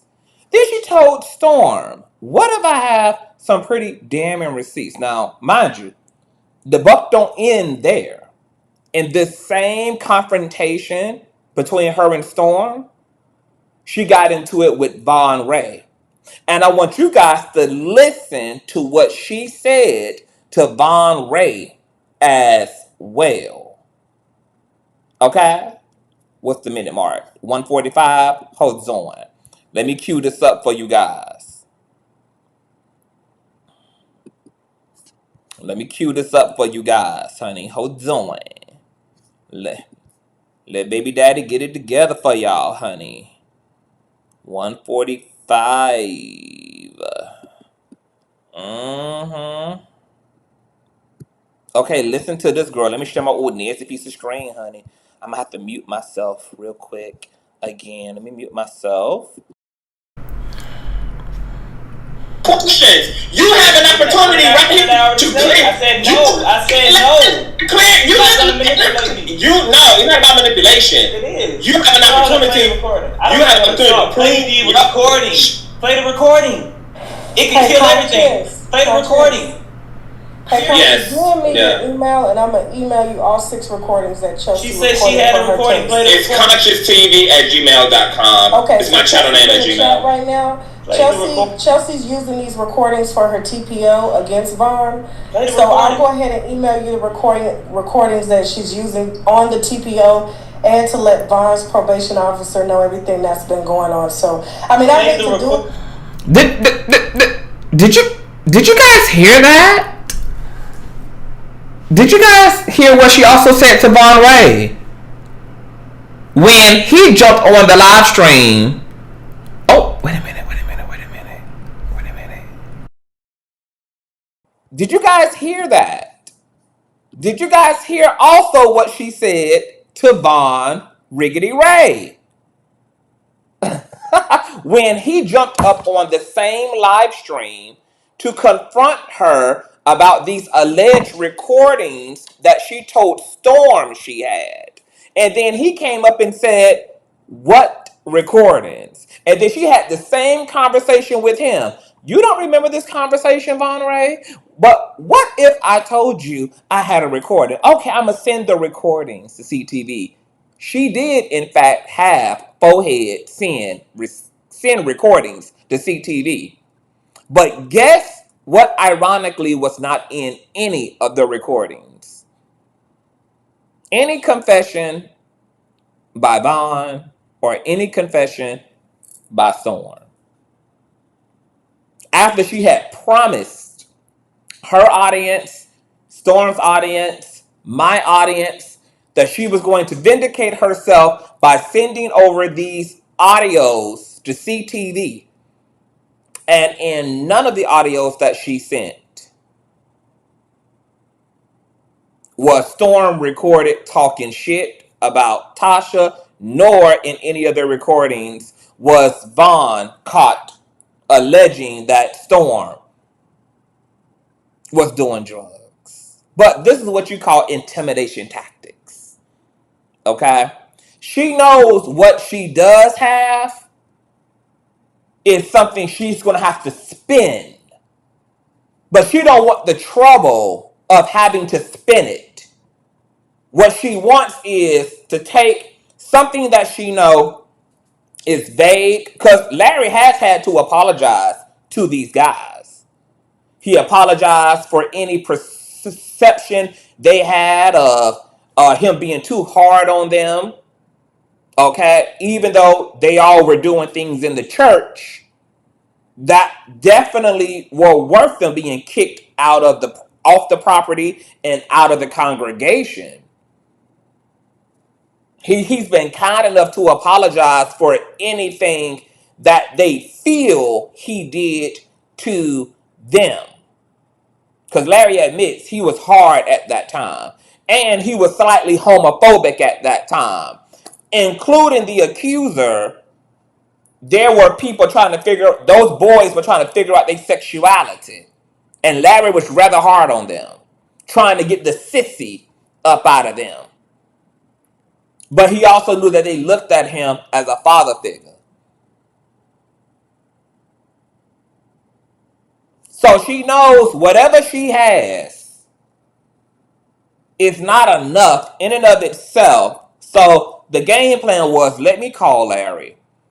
Because I'm going to have to add to this to really make it into a thing. I'm going to have to sprinkle in some frosting and some salt and some accent. And I'm going to have to really juice this thing up. And there's no better strategy to juice it up than to try to get him to incriminate himself because that will be the period on the end of the sentence. And I don't know how anybody really still falls for this, because unhinged is not original, and all narcissists have the same pathology. They have predictable behavior. Soon as the fallout happened between her and Larry, that broke their relationship down, I told him right then and there, I said, you know she's going to come back for her lick, right? We had no idea that would be 8 hours later. Okay? Because she started on her bald-headed whole shit, trying to weaponize another YouTuber and get them to spread lies. She also has this weird obsession with me and Larry being in a sexual relationship. None of your business, Tasha. Like, you, but you know what though? You are bald head. And something that I have observed about bald-headed black women is bald-headed black women tend to have a proclivity towards same-gender loving porn. So you're probably one of those cis-hetero women with no hair who find same-gender sex, an aphrodisiac and shit. You probably watch that shit before you give your husband that thick-ass African puss, girl. Okay, but you don't need to be worried about what Larry is where he's sticking it and ain't sticking it, girl. Okay, you just worried about that testosterone Congo dick that your husband keeps shooting up in you, girl. That's probably why you half as masculine as you is, girl. Because you taking all that goddamn Nigerian dick, honey, and he pumping and dumping all that goddamn testosterone up in your ass. Now you running around like the damn husband, honey. Okay, and he's sitting sidelines like the damn wife. Okay? Stop obsessing over men's being with men's, baby. Okay, yes, it's true. Larry don't want you, and he don't got to be gay to not find you attractive, baby. He don't got to be gay to not be interested, sugar. He just ain't interested. Take your note and carry your raggedy tied ass on. Okay? Leave it alone. But I just wanted to run that back to y'all. How the same tied ass trick daddy tactics she tried to pull on Larry are atypical narcissistic flopsha case strategies that she tried to pull on Storm to get him to incriminate himself about something he know he didn't do, and the same tied ass, lazy ass tactic she pulled on Von Reid to try to get him to incriminate himself. Okay? Unhinged knows she be working with barely enough. That's why she tries to manipulate people into conversations. Because she gotta juice it up, honey. Okay, she gotta mix that thing up, honey, because it ain't enough to stand alone. She knows that our audience is very smart. Our audience is very critical in their observations. And she knows that she don't have enough credibility to pull off barely enough receipts. So all the narratives are important. All of the intimidation tactics are employed, okay? To really pull that thing off successfully. So I just wanted y'all to hear that for yourself, okay? Now, before we move on completely from her tired ass, something else, and once again, I do think that Larry should certainly entertain more, not only a civil suit against her tired ass, but also a criminal one. Because that conversation, coupled with the Bigo Live and what she said on her app, he got intent, malicious intent, because her and attorney Milk Dudhead admitted that they wanted this story to stick.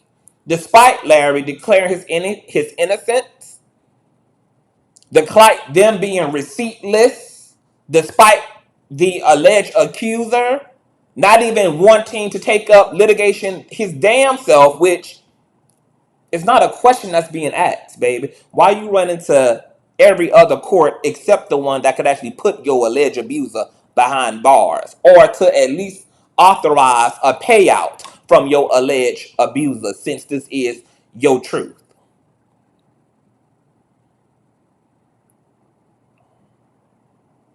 But no.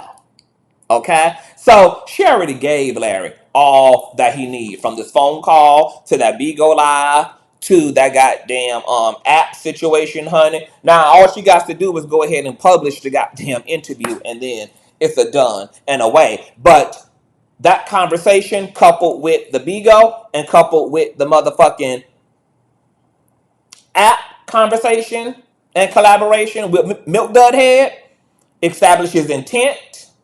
It established maliciousness.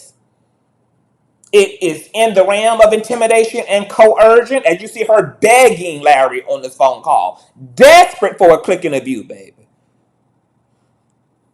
Because her last ditch effort to be relevant is to attempt to put Larry ass in the headlines, baby. So it's a lot resting on her making this story take off. There's a lot on the line for her. You saw her views earlier on in the conversation, baby. Me and her doing the same views. And I'm only at 40,000 and she at 1 million. Okay? She no longer has clout. She no longer is that muscle. People are tired and people are through. And people got bills to pay. So they ain't got time for watered down old ass coffee over in her app. Okay? With these people they ain't never seen on TV a day in their damn life. You got to make it make sense. But before we get completely finished with her,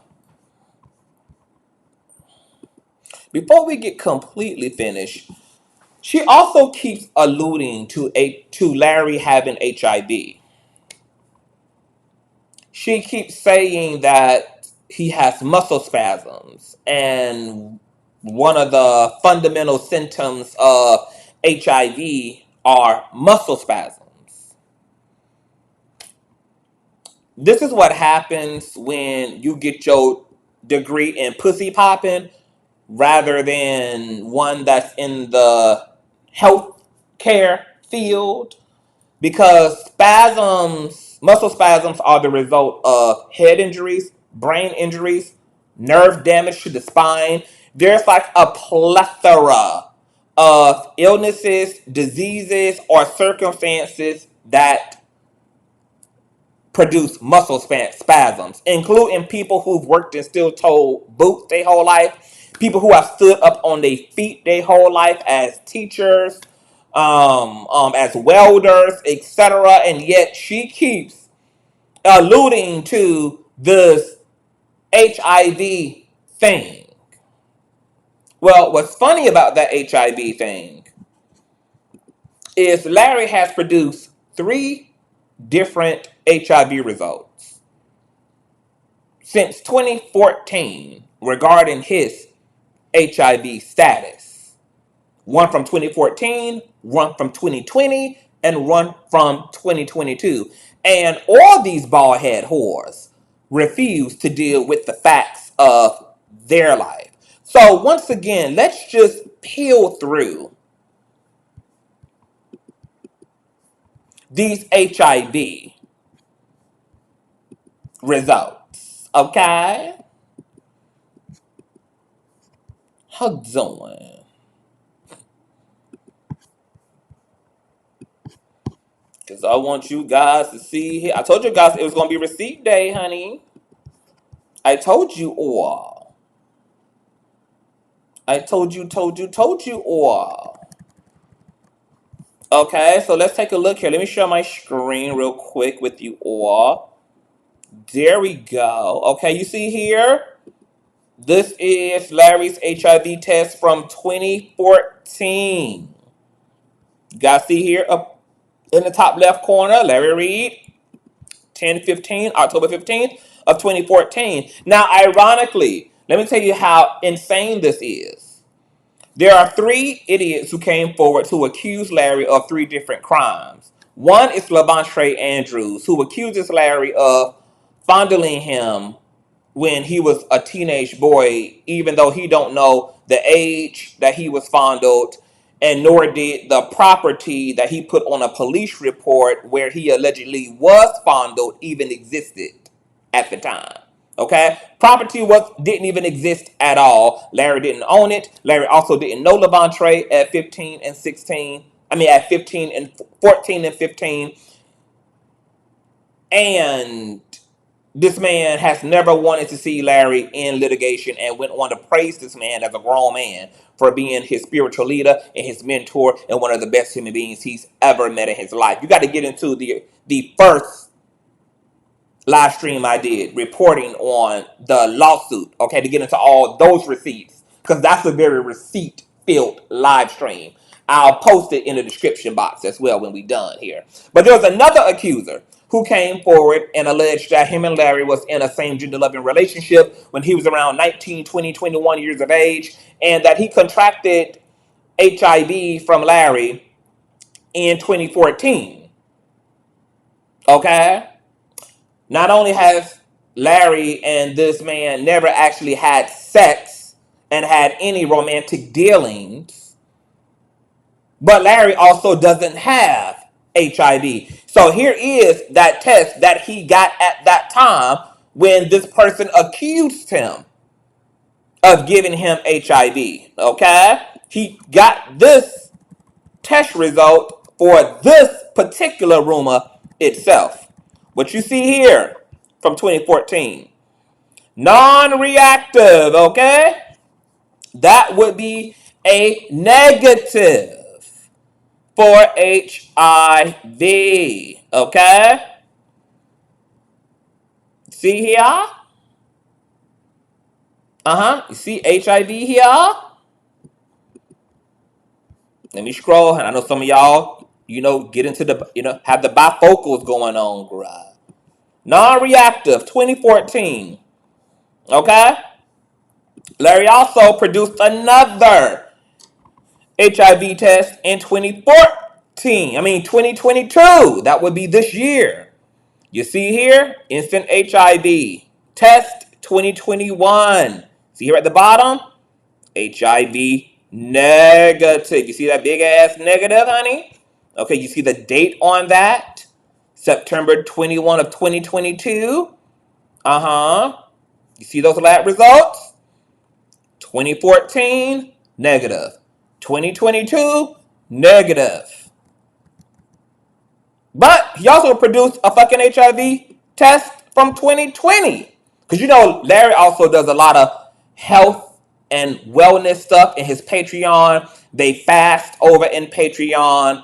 They do all type of health regiment and just getting, they do like these health check-ins where they go to the doctor, they get a full STD, STI scan, a full health scan checking for diabetes, high blood, cholesterol, any STIs, STDs, okay? And then they work toward remedying those issues throughout the year. But you can't remedy something you're not aware of, okay? So if you're in the Patreon, then you know about those health and wellness exercises that y'all do over in the Patreon, and get in the Patreon. So this once again is another HIV test from 2020, as you guys see here. Okay, 0807 of 2020. You guys see here Larry Reid. You guys see here HIV, right? And what do you know? Scroll on over to the right, and you got that big old non-reactive once again. But once again, the truth, is so boring, isn't the truth? The truth is so non-salacious, honey. The truth just ain't enough for the girls, okay? And for all of the other idiots who are saying that, well, you could be non-detectable. Yeah, non-detectable means that you have a very low viral load, okay? But even non-detective people still test positive for HIV.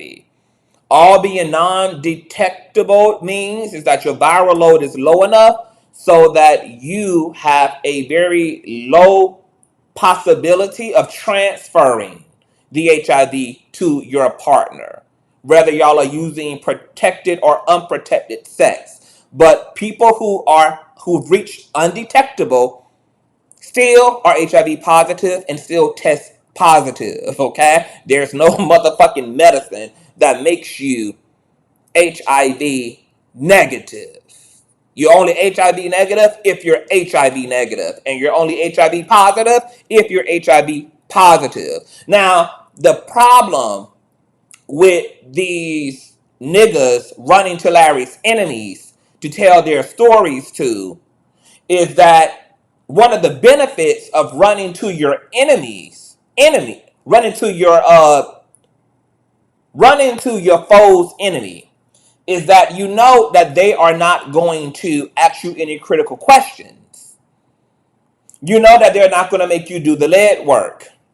So what's ironic about the nigga that accused Larry of giving him HIV when he was 2021 is that when he ran to the internet to talk to to talk to a YouTube uploader and to tell the story to, the YouTube uploader never even made this accuser who came forward as an avatar produce his own HIV results.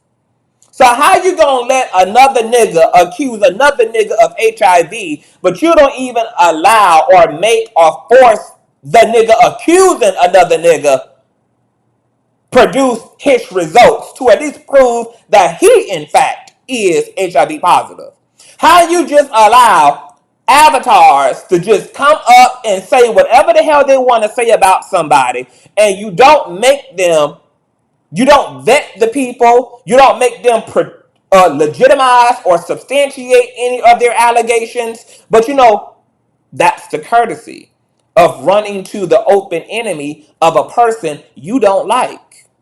Because they will never require that of you. Because they too are only interested in the slander. They too are only interested in a narrative. Of course, they too are not interested in the truth. Or whether your claim is legitimate.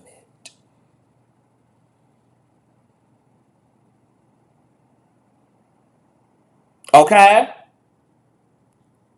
So, since y'all like to run with receipts, run with these facts. When these hoes out here running their dilapidated, wide-ass, veneered mouth, spreading misinformation and malicious, intentional slander, irregardless of the facts being out here, just drop these links. Drop the links to these videos underneath their ass and make them address it. Make Unhinged address it.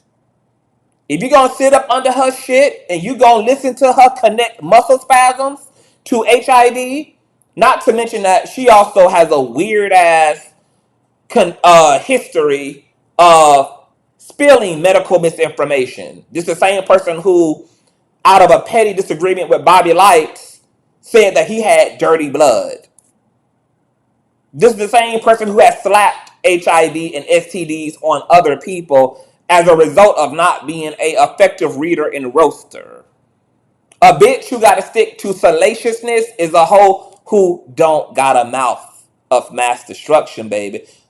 Unhinged don't know how to read.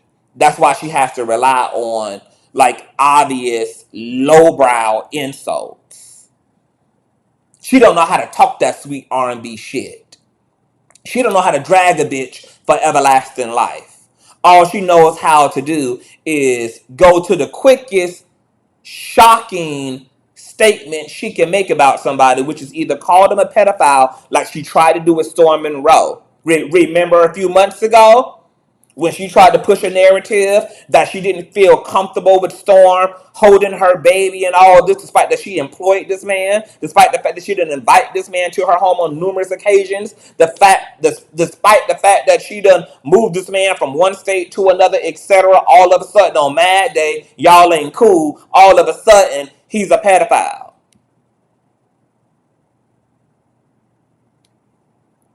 Really? Really? Now look at her attempting to do the same thing with Larry about weaponizing lies by another disgruntled fool who ducking and dodging lawsuits because he knows that the storytelling is only something he can get away with in the court of public opinion. But none of that shit will hold up legally. That he can't play the same bald-headed hoe games with the courts because he's going to be forced with the burden of making his truth make sense. He doesn't have that luxury when it comes to the court of public opinion. All he needs is a believable story. Made up receipts, which is easy to make up receipts. This is the age of photoshopping. This is the age where they have apps where you can create a whole text thread. You can literally insert dates, time, the whole nine. This is the digital age. This is the age where you literally cannot even hardly believe your own eyes.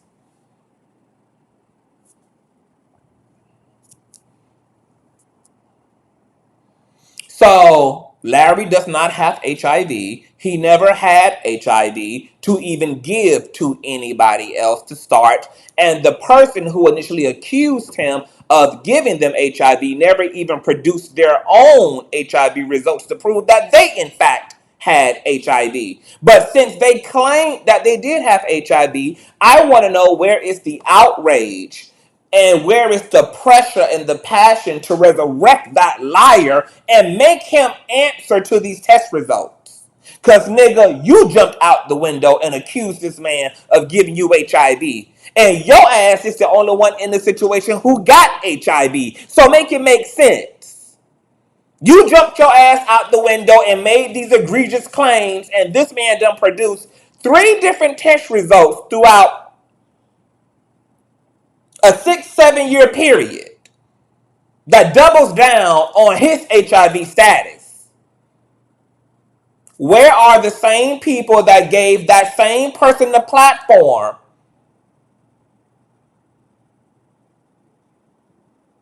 doing the work to bring that same motherfucker back to the public to make them answer to this man's HIV results?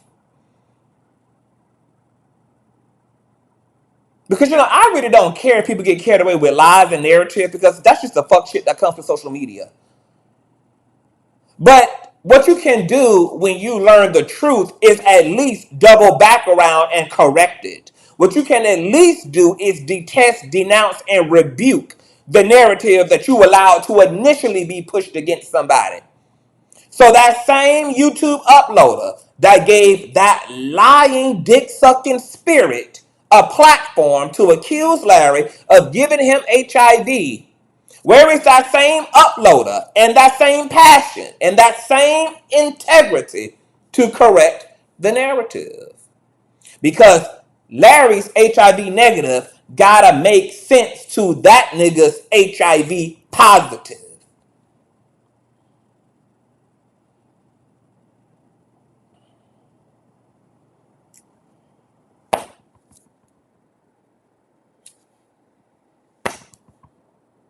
Right, Scorpio Queen? Social media does way too much. But there's the truth. Screenshot it. Join the Patreon. All this shit been in my Patreon since last year, honey. We ain't new to this. We true to this. Oh, while I'm here, let me just for the hell of it, because I'm not protecting nobody at this fucking point. None of these hoes I'm protecting. The person who accused him of giving him HIV, name is D. Morgan Johnson. And he contacted Larry last year or year before, really it was last year, because he wanted Larry to know that the YouTube uploader that he did eventually go and speak to had contacted him for information on Larry. So if you guys can see the tippity top here, because Larry only at that time screenshotted the nigga basically apologizing to him. He didn't even think to screenshot the rest of the damn thread. And of course, D. Morgan Johnson blocked him after he had done went forward and did the interview and spread those lies against Larry a week after he said this to Larry. But if you see the top here, it says, I didn't even respond to his foolishness. I hope that you're well, and I've been meaning to reach out way before now. So when he says I didn't even respond to his foolishness, he's talking about the YouTube uploader that had jumped in his DMs and had told him that his name had been given to him, etc., and he was seeking information, etc., and clarification. So D. Morgan Johnson called himself putting Larry up on game and saying, I ain't even entertained this nigga. Larry goes on to say in purple, so many lies, man. I don't know why the hell Larry spelled lies, Lize. I ain't never been perfect, but I ain't never done the mess he's saying emphatically. And I know I've done way more good than bad, and the bad wasn't even on purpose. Okay? Let me plug in my old nasty $1,300 laptop that my mentor purchased for me because he got it, boo. Okay? The accuser, this is the one who accusing him of he's accusing Larry of giving him HIV. He writes back and says, oh, wait a minute. Okay, no, this is it. He says, I just wanted to talk. I've been able to sit back and reflect on my actions, or basically my response after I moved back to VA. I was a wounded person. That's not me now. I apologize for not handling the situation better. I just moved out to Fayetteville, had to get out of VA for multiple reasons, just starting over fresh and ready to live because I haven't been living, just existing. So I feel like God sent my middle brother to pull me out. All were kicked out of Larry's ministry. They all were kicked out of Larry's properties at the time for either being thieves, either being promiscuous in the church, being messy. These boys at the time, teenage boys were acting a plum fool in the ministry, okay? And Larry kicked their ass all out, okay? And they all went and spun narratives about Larry as a result. Larry was like a father to these guys. He took them and their raggedy tied, broke, impoverished ass mammies in, gave them all a place to stay, put food on the table. This is according to everybody in the ministry, because these boys who are now men, lived with other people within the church as well. Okay? They rotated homes and situations depending on their needs. Okay, when they got too overbearing and too much to bear for one church member, Larry would be kind of like the last person who would get a hold of it as the head pastor, okay, to see what he could do with those who were difficult in the church. Okay, and the way that Larry had his church designed was that the women pretty much disciplined and raised the girls, and the men disciplined and raised the boys. Now, mind you, all these niggas was on the sweeter side in the ministry. And once again, Larry was more homophobic at this time in his ministry. He wasn't the progressive, all-inclusive, LGBT-friendly spiritual person he is today. He was more so on that get the sissy shit out you, okay? We gon' bind and pray the gate up off you, honey. And these boys like wearing tight clothes. Matter of fact, allegedly, Delquan, the one who allegedly said Larry gave him HIV, and Lavontraye Andrews, the one who accused Larry of touching him after he was dispelled and disbarred and disbanded from the property in the goddamn church, were in a bit of a relationship at the time, okay?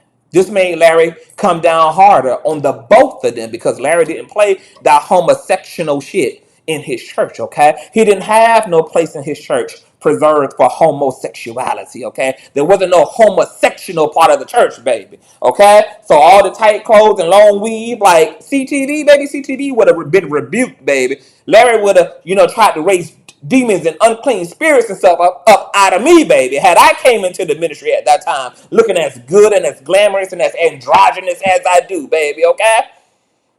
He would have tried to raise the devil up out of me, girl. But allegedly, Delquan and Lavontraye were in the same gender-loving situation and things, honey, okay?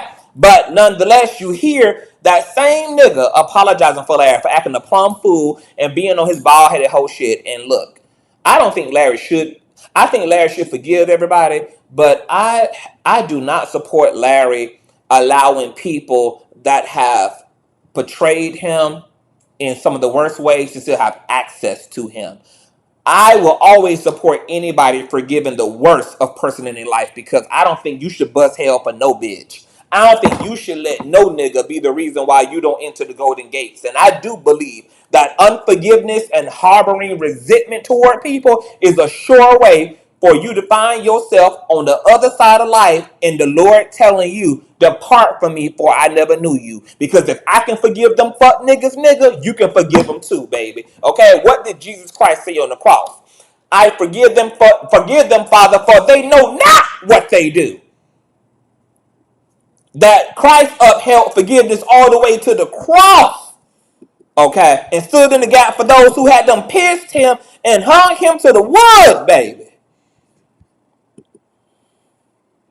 And that's the type of shit you gotta walk in to not bust hell wide open, however.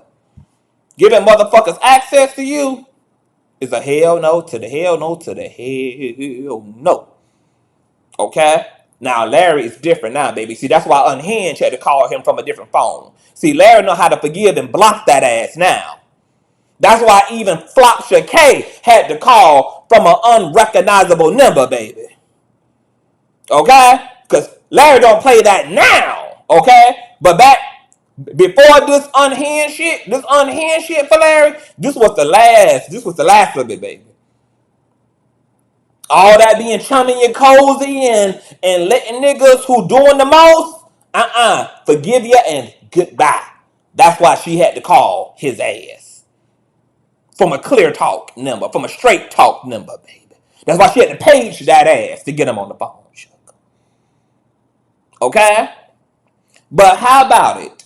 D. Morgan, Delquan Johnson, jumped in Larry's inbox 1 week to apologize to him and to put him on notice that the dilapidated YouTube uploader that gave him a platform jumped in his DMs. He said all that just to go forward a week later and accuse Larry of such. This is the type of mental illness that exists in these people. This is the type of two-facedness. Thank you, Deshaun. Thank you, love. That exists in these whores. They weird.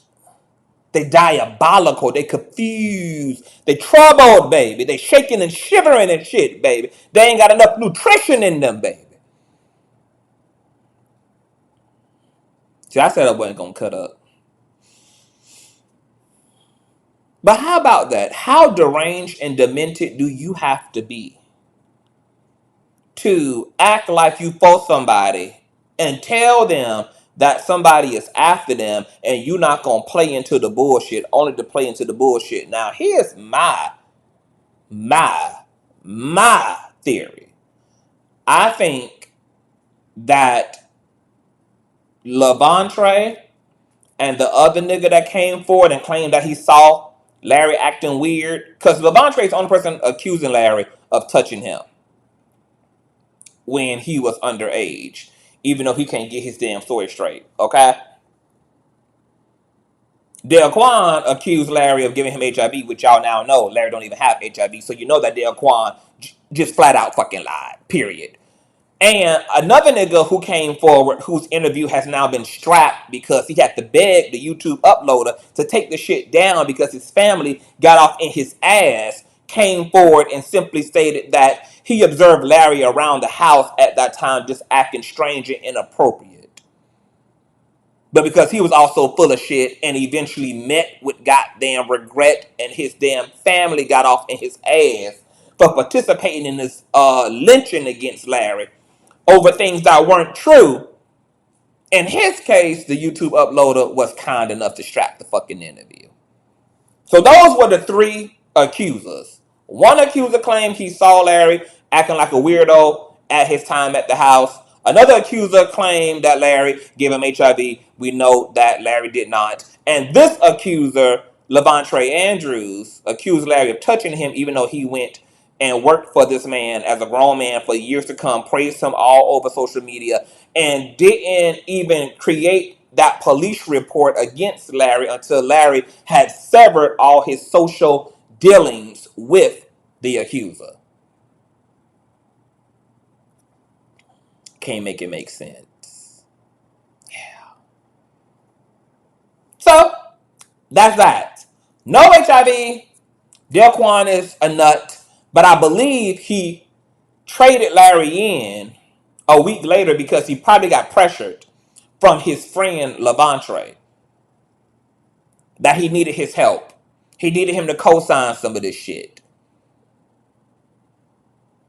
And him and Lavontraye still had more of a relationship than Delquan had to Larry, which is why he's in the inbox saying, hey, it's been a long time coming. I've been wanting to reach out to you, because him and Larry had not been in communication for years.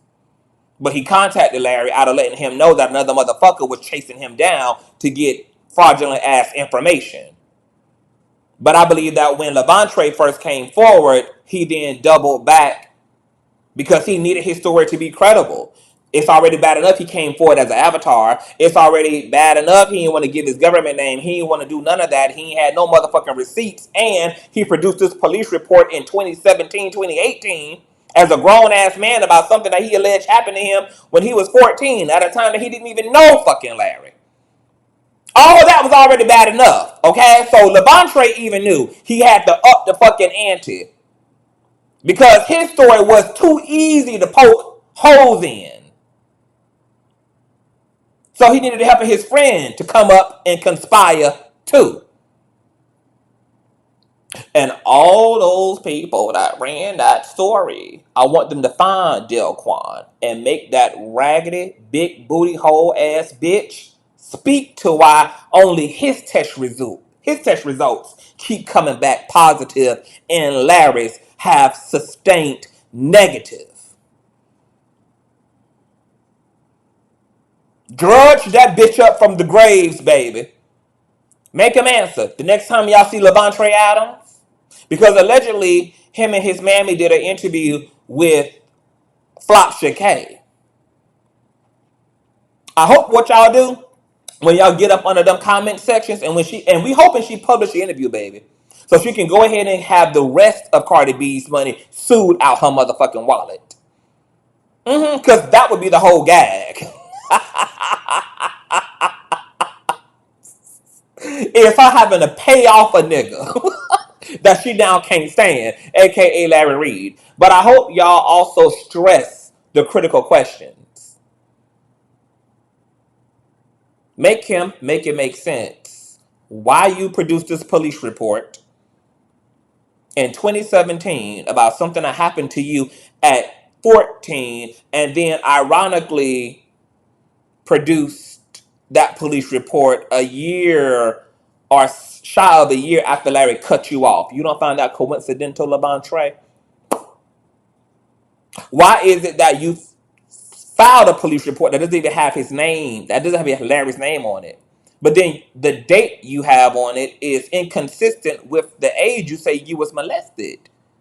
Because the property wouldn't exist until 2 years after the date on the police report, if we take what you're saying in your interviews seriously. Why have you changed the date from 14 to 15? And then if you would have ended up in court with Larry, would have had to also change it again to the age of 16. Because you're going to have to make the date you put on that police report make sense. It's going to have to chronologically, synchronistically line up with the age you allege you was fondled at that property, boo. And more importantly, the property will have to exist. You can't cite you was fondled at a home that did not exist.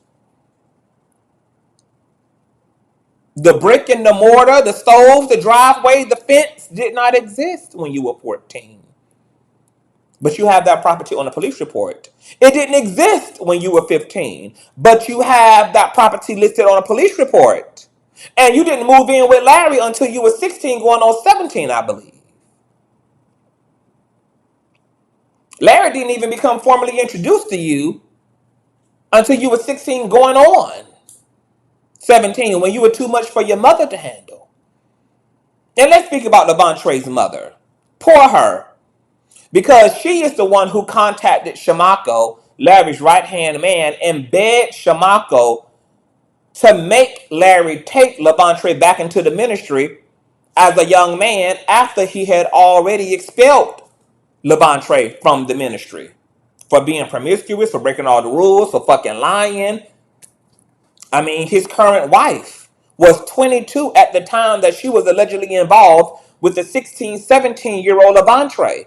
Now, the gag about that pedophilic ass relationship is that technically, according to the law, Lavontraye would have been at the age of consent. So he would have been able to legally consent at 16 to fucking a 22-year-old ass bitch. However, talk about that story, Lavontraye. Tell these people how your current wife, Ashley, was penalized by Larry's church for the discovery of you and her's inappropriate relationship because she was a whole prophetess in the church and was allegedly fucking you.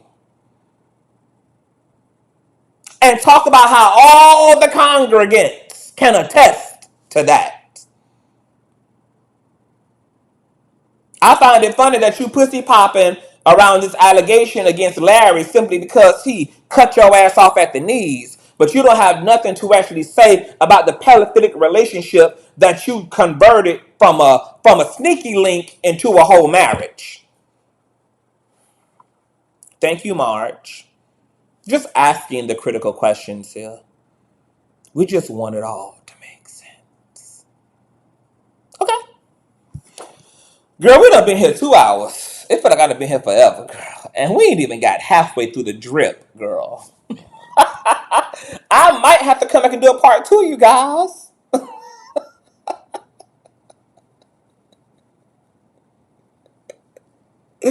Yes, you guys got to get into all of my previous commentary about this. Where all the receipts are, where all of the everything is, girl. Y'all got to get into it. How you doing? Let me show y'all where y'all got to go exactly, girl. Okay? I feel like I done been here forever. I feel like we need a part 2, girl. I don't know if I feel like pushing through, child. We done been here long enough, y'all. Even though we ain't even halfway. We a third through. Hold on. Let me tell y'all where you got to go, honey, to get into the receipts, honey. About the confusions. Hold on. And thumbs up, the video. You got a thumb up. Oh, there's a lot more. We just, it took 2 hours just to get through Flopsha K and all her bullshit.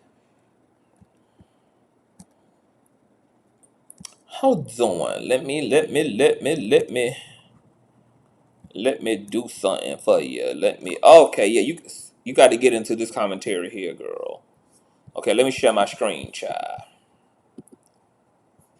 Okay, you got to get into this commentary right here, girl. Okay, it's titled Exclusive. Larry Reid live sues accuser Lavontraye Andrews for defamation. Okay, so this was the first commentary I did. If you listen to this commentary, girl, you get into the lawsuit. Not only that, you get into all the receipts from Lavontraye himself. Look, this is Lavontraye with Shamako, Larry's right-hand man.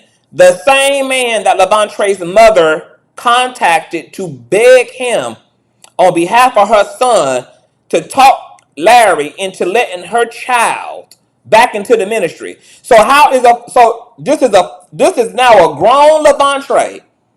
He claimed he done been fondled by Larry Reid at 14, and that everybody around Larry protected Larry, including this man here, Shamako O'Brien. But here he is as a grown 25-year-old, 25-something plus, 20-something plus year old nigga. 10 grown toes on his feet. Here it is. Post it up. Post it up. Oh, and let's read the caption that he has to say about Shamako. Because remember, according to him, baby, Alisa, Larry's ex-wife, Shamaka, and all them, they protecting Larry. But yet here it is, his ass posted up with Larry as a grown man. 2016. Larry would come to cut his ass off in 2017, a year later after this post. And this is from Lavontraye's own Facebook page. She says, man, there is so much I can say about Shamaka Bryant. You have been looking out for me since I was 14 years old. The time he cited that Shamako's best friend, Larry Reid, who would have been the head pastor, Shamako was the assistant pastor. The same year. Now, mind you, Larry didn't even know I have a personal relationship to Lavontraye at that time. But Shamako did. Larry wouldn't come to know come to know Lavontraye for years to come. And matter of fact, came to know Lavontraye because Lavontraye was living with Shamako and acting a plum fool, not going to school, being a delinquent, being out of control. So Shamako contacted Larry and said, hey, this boy really look, because he only knew him from going to church with his mama. You know, he looks up to you from afar. You know, he seems to have a lot of respect for you. Maybe you can take him in and deal with him, and maybe some of that respect and admiration he got for you will help him to turn his life around, because I can't deal with this nigga no more. So Larry then took Lavontraye in, I think, around his 16th, 17th birthday, etc. And Larry and Lavontraye only lived together in a house with 5 other people for only a month because Larry went overseas. A month after Lavontraye moved in to go preach over in London and Paris and shit.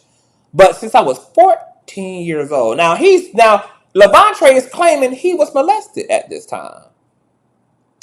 And he's claiming that now, but he's praising Shamako Bryant, one of the head ministers at the church, by the pastor that allegedly fondled him, saying how Shamako been looking out for him since he was 14. And he's back with these people as a grown man. Nobody will ever know how much you have impacted my life, not even you. You inspired me to carry myself as a gentleman, be a hard worker, love unconditionally, make sacrifices, use wisdom, and obey God. Even when I don't do these things, your voice is still one of those whispers of influence I hear in those moments, telling me to tighten up and get it together. I will always respect and honor your position and my destiny. I needed to meet you to become my best me, and I appreciate you so much, man. Happy birthday, Pastor Bryant. He's a grown man now. Check this out.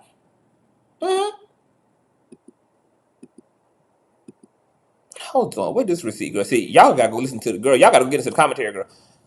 Hold on, no, this ain't the one. This is one a minute, girl. Okay. Oh, that's when I get into the receipts, girl, about the property not existing and when it was sold, honey. Cause see, nothing. The math wasn't mathing in Lavontraye's favor. See, only a non-biased bitch gonna do the lead work, girl, to make it make sense, honey. Hold on. Oh, here it is. Lavontraye Facebook post, March 14th of 2016, directly about Elisa Dunn, Larry's ex-wife, who he accuses of protecting Larry now. Now, once again, 2016, he's a grown-ass man. He's back commingling with the same group of people. Larry, Elisa, because he's now working for Larry. He's traveling the country with Larry. Larry done gave him a job. He's a drummer. He's a musician for the band. They're traveling the country playing, girl. He's as happy as he can be to be back with Larry, to be back with Elisa Reid, and to be back with Shamaka Bryant. Yo, you know I had to shout out my own lady, Elisa Reid. You are one of the dopest people in the world to know. If you wore Timbs and snapbacks, you would definitely be one of my partners. Oh, I bet. LOL, but seriously, I appreciate you so much. You're such a dope example, always smiling and sharing positive vibes. Now that I think about it, in all the years I've known you, I've never seen you not once have an attitude. It's kind of blotched out. You probably get mad with the grin, LOL. Da da da da da da. Happy birthday. Okay, and you see Nathan Locklear. He's also one of the pastors. He liked the post. Larry liked the post. That's who the U is at the bottom. U is Larry. Nathan Locklear was a pastor who also interviewed on this platform last year and accused Lavontraye of stealing his car. He also provided receipts. All those receipts are in the Patreon. as well. Okay?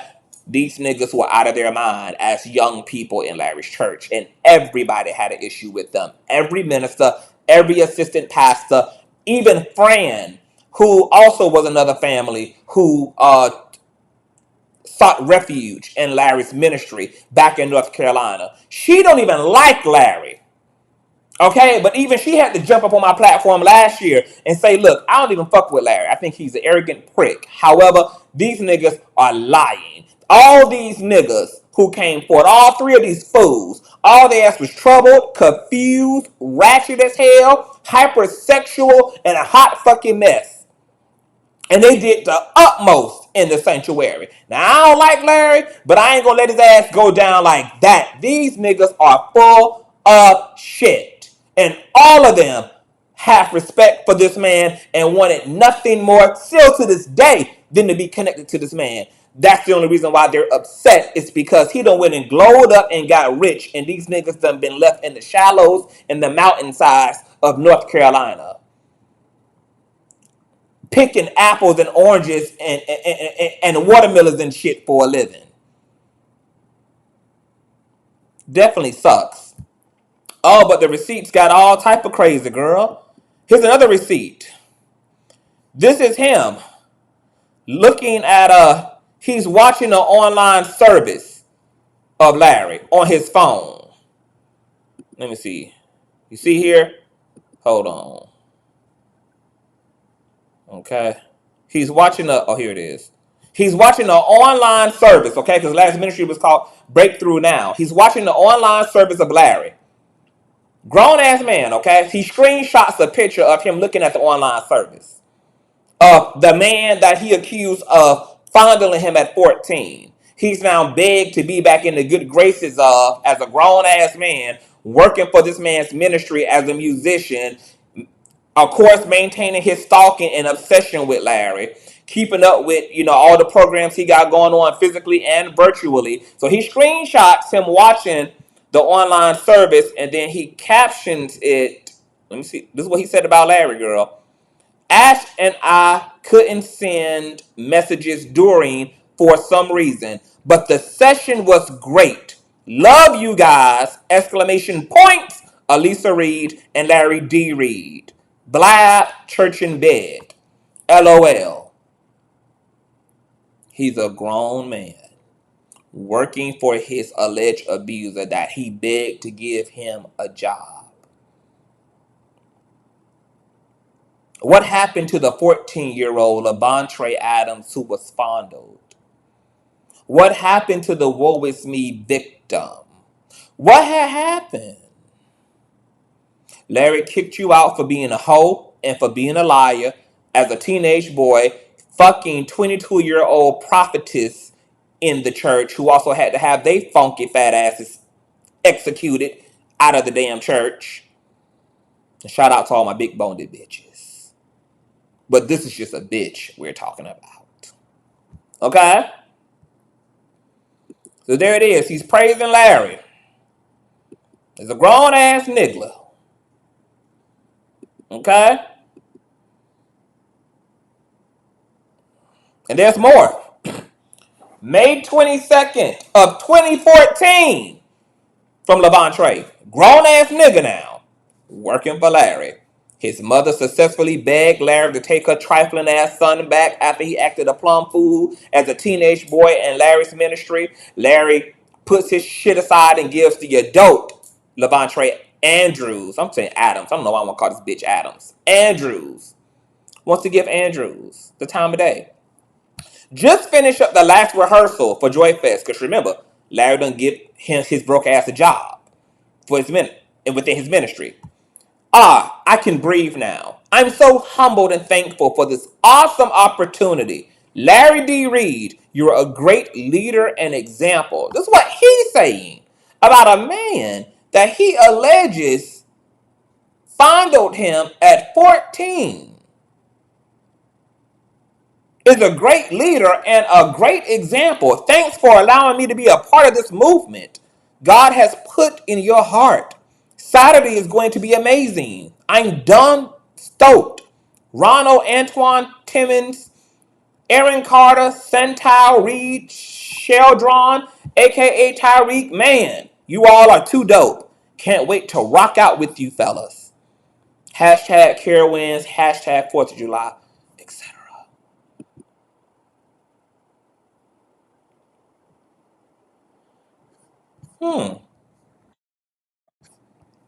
Y'all gotta get into the tea.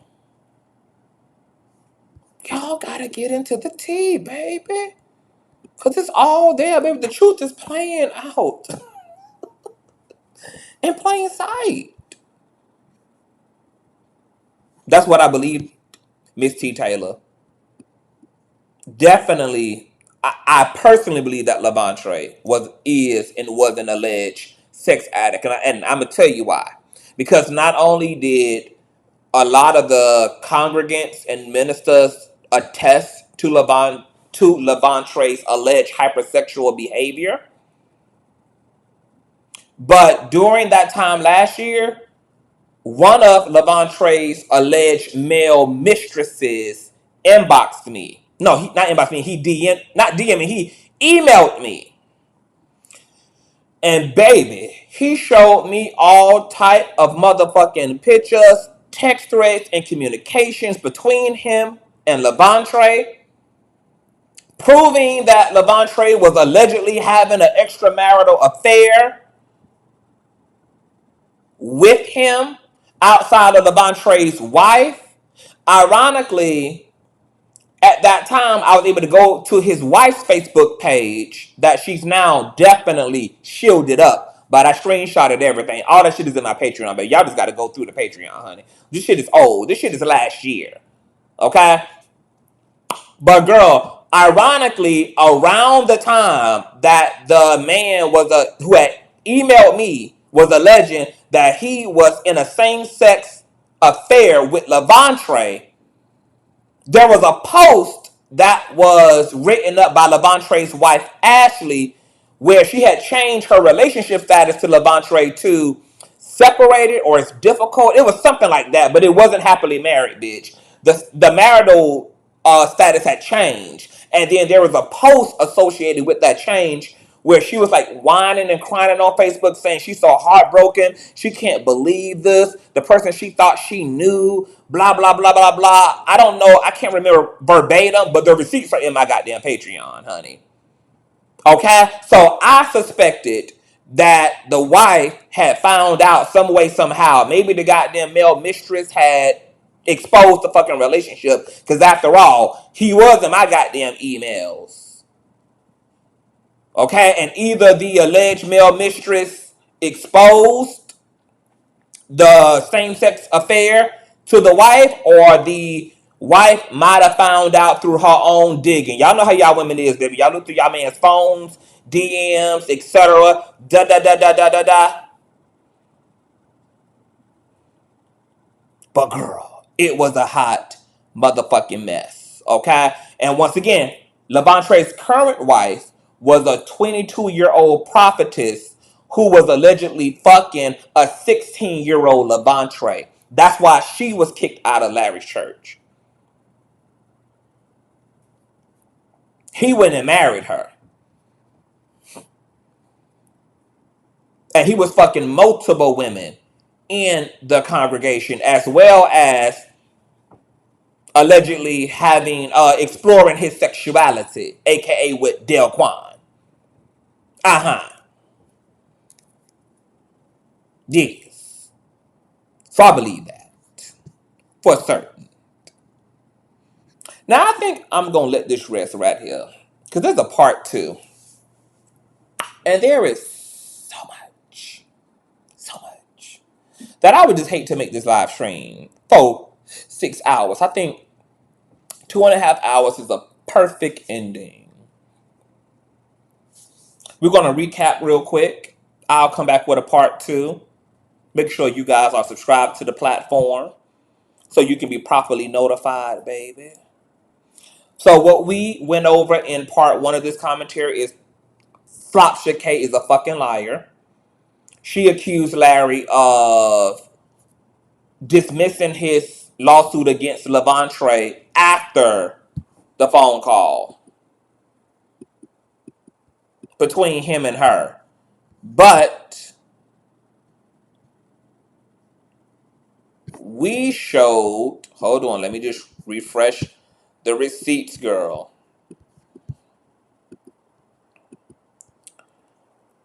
But we showed that that was not the case because boom, boom, boom, boom.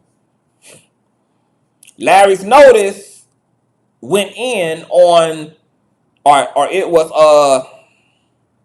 permitted on the 5th.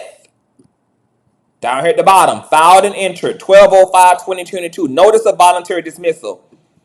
Unhinged didn't contact Larry until the next day, December 6th at 11:12 p.m. Just a fucking liar. What we also did was went over the audio recording that she only played in part for good reason. Because she didn't want everybody to hear how thirsty her motherfucking ass is and how desperate she is for a Larry Reid exclusive that he ain't giving her ass ever in life, okay? And she knew to call his ass from a undisclosed number rather than her own, which is blocked up in Block Nation. But that audio, she also tried to intimidate Larry into confessing something he didn't do by telling him that, what if I told you that I had pretty much damning receipts, okay? But then we played you how she played that same bald-headed hoe shit with Storm, okay? We played you that footage of her trying to get Storm to incriminate himself about something he never said about her either. And we also showed her trying to pull the same bald-headed hoe shit on Von Ray. Okay? And she never did produce those receipts, despite telling you all that she was going to email me those receipts. I got every audio aside from the ones that she said proved what she was claiming against Storm and Von Ray. We also went over now Lavontraye, the alleged accuser, and him working and employed for Larry as a grown-ass nigga, as a grown-ass man, praising this man all over social media, calling him a great leader and a great example, and ... praising Shamako O'Brien, Elisa Reid, boom pow, boom pow, boom pow, boom pow. And then ironically, Larry cuts his ass off in 2017 and he files a fake police report that doesn't even have Larry's name on it, accusing Larry of fondling him. But yet doesn't also want to see Larry in court, did not want to pursue any civil suit against Larry, as Larry told Flopsha K. His claim might exceed the statute of limitations, but he still is within his right to pursue me civilly. Larry even gave the nigga the opportunity to do so by pursuing one against him. Because pursuing one against Lavontraye gives Lavontraye the opportunity to countersuit Larry. Lavontraye don't want none of that smoke. He'd rather talk to a bunch of failing, insignificant YouTube uploaders who don't have a heaven or a hell or a prison to put Larry in. Did anything come of Charlemagne to God when Unhinged caught herself interviewing Jessica Reid? Hell to the no. A known fucking pathological liar, according to herself in those transcripts. She got a failing YouTube channel. She's now a Bigo independent contractor. A failing app because nobody's impressed and nobody's interested, and this is a fucking inflation, and it's the motherfucking holidays, and hoes are unsubscribing, I'm sure. So she got to bring it all in some kind of way, baby. So she had to double back around to a man who ain't been talking about her, a man who never disrespected her publicly. All Larry did was jump on my live stream and jump on hers with her forehead employee and correct her. It wasn't even nasty about it. She apologized to this man, cried to this man on live for the misinformation she was spreading because she had it wrong, only to start triangulating and pushing slander by weaponizing other YouTube uploaders against this man the very next morning. Just nasty, low down, dirty, and hellbound. All she does is accuse niggas of being pedophiles or having HIV. And she done went all up and through claiming that she ain't jealous. Oh, bitch, you definitely are jealous. You jealous of everybody who don't have a $4 million judgment listed against their ass, who haven't had to move zero fucking assets, who ain't have to downsize their car or their home or their floorboards. You certainly are jealous of. You're certainly jealous of people who can buy and rent in peace, who don't have to fucking banana boat fly to fucking the Congo and push fucking coin push bitcoins around. Okay, and African banks, baby. Okay, having to downsize and pay Chelsea ass in pesos rather than American currency is definitely enough to be upset and jealous at another nigga of. The fact that y'all done accused this man of doing everything under the sun to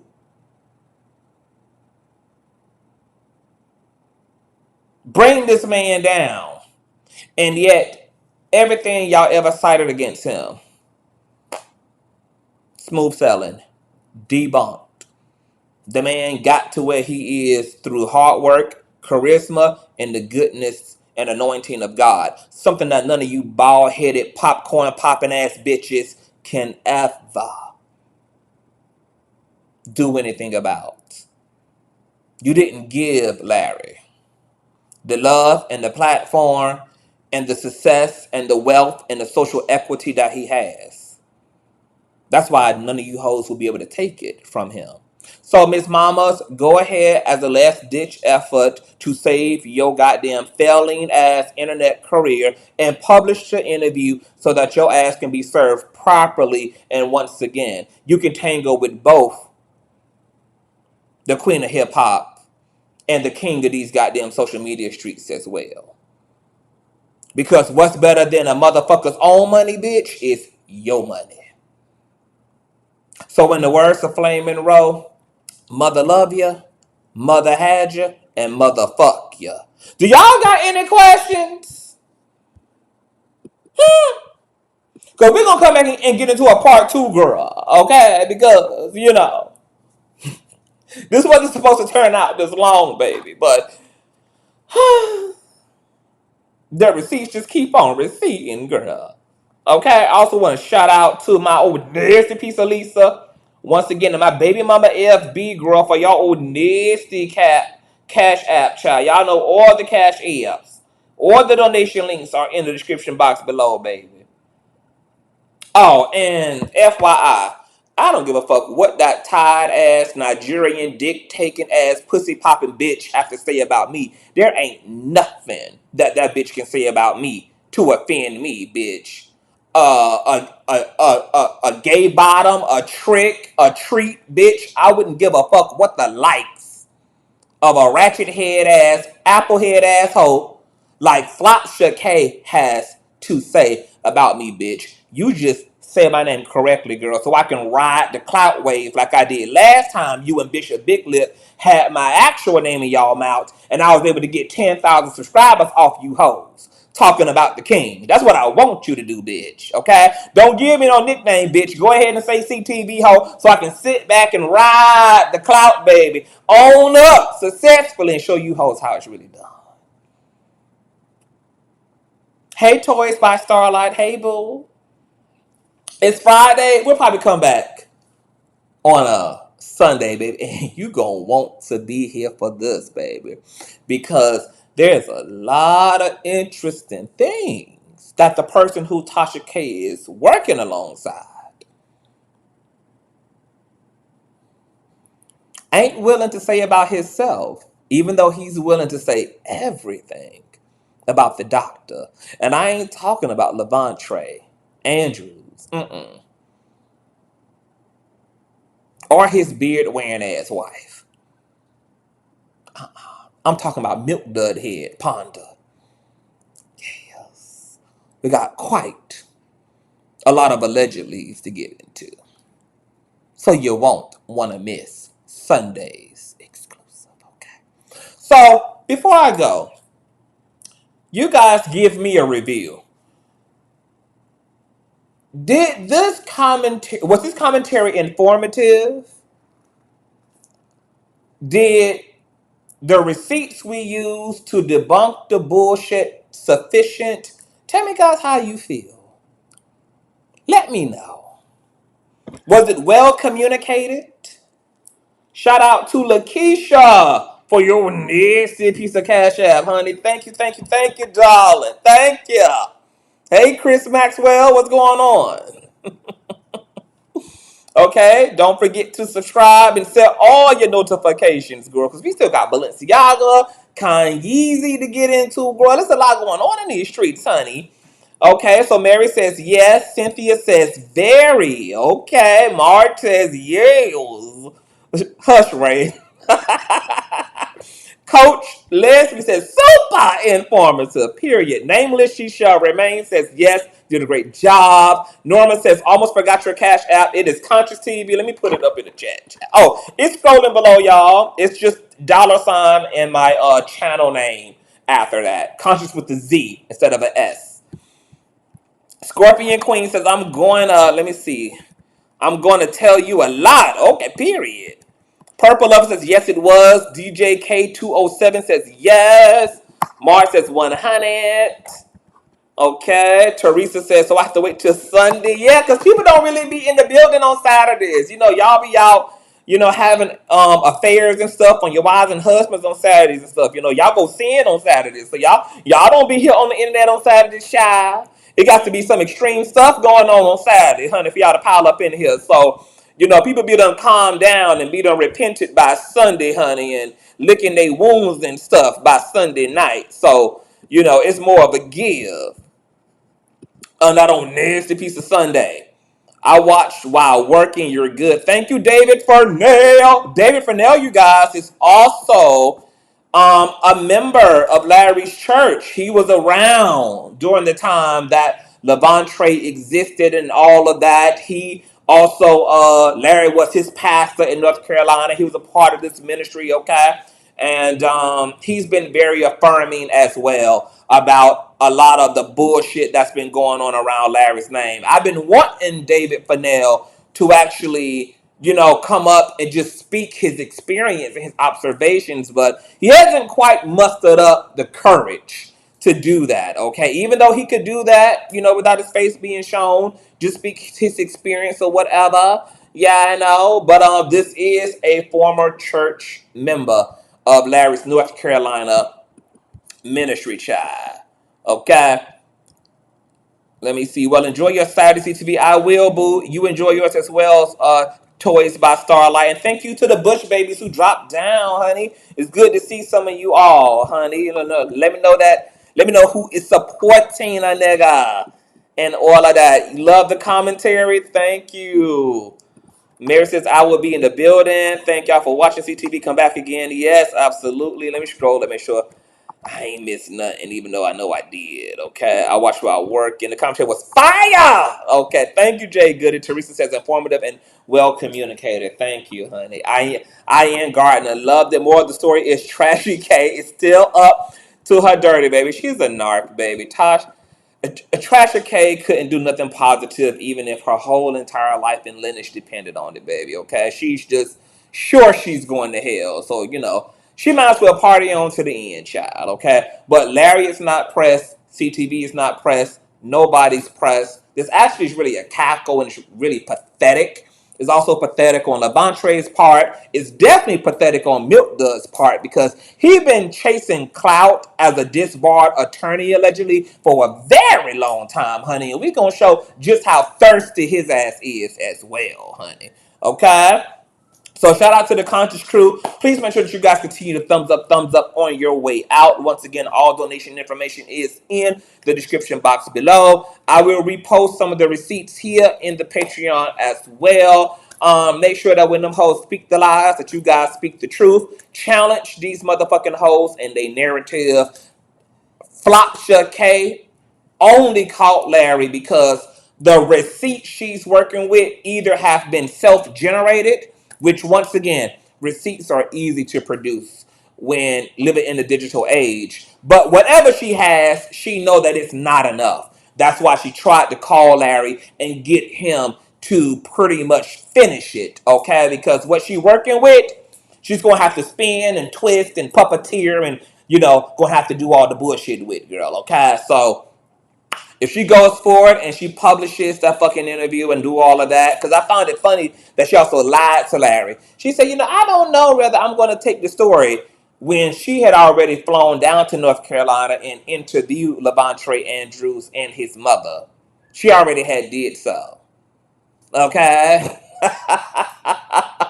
And she know damn well she wasn't going to waste her time on a Spirit airline flight, okay, and spend her motherfucking raggedy coin, what's left of it, okay, facilitating the studio out there to shoot this raggedy tired ass interview in and not publish it, girl. You ain't wealthy enough to not publish it, baby. You ain't even got it like that to not publish it, Miss Mama. The way that your litigations and your finances are set up, you got to publish it. You don't got no damn choice but to publish it, baby. Okay, so let's move it along. I'll see you all on Sunday. Have a safe, prosperous, godly filled weekend. Talk to you guys later.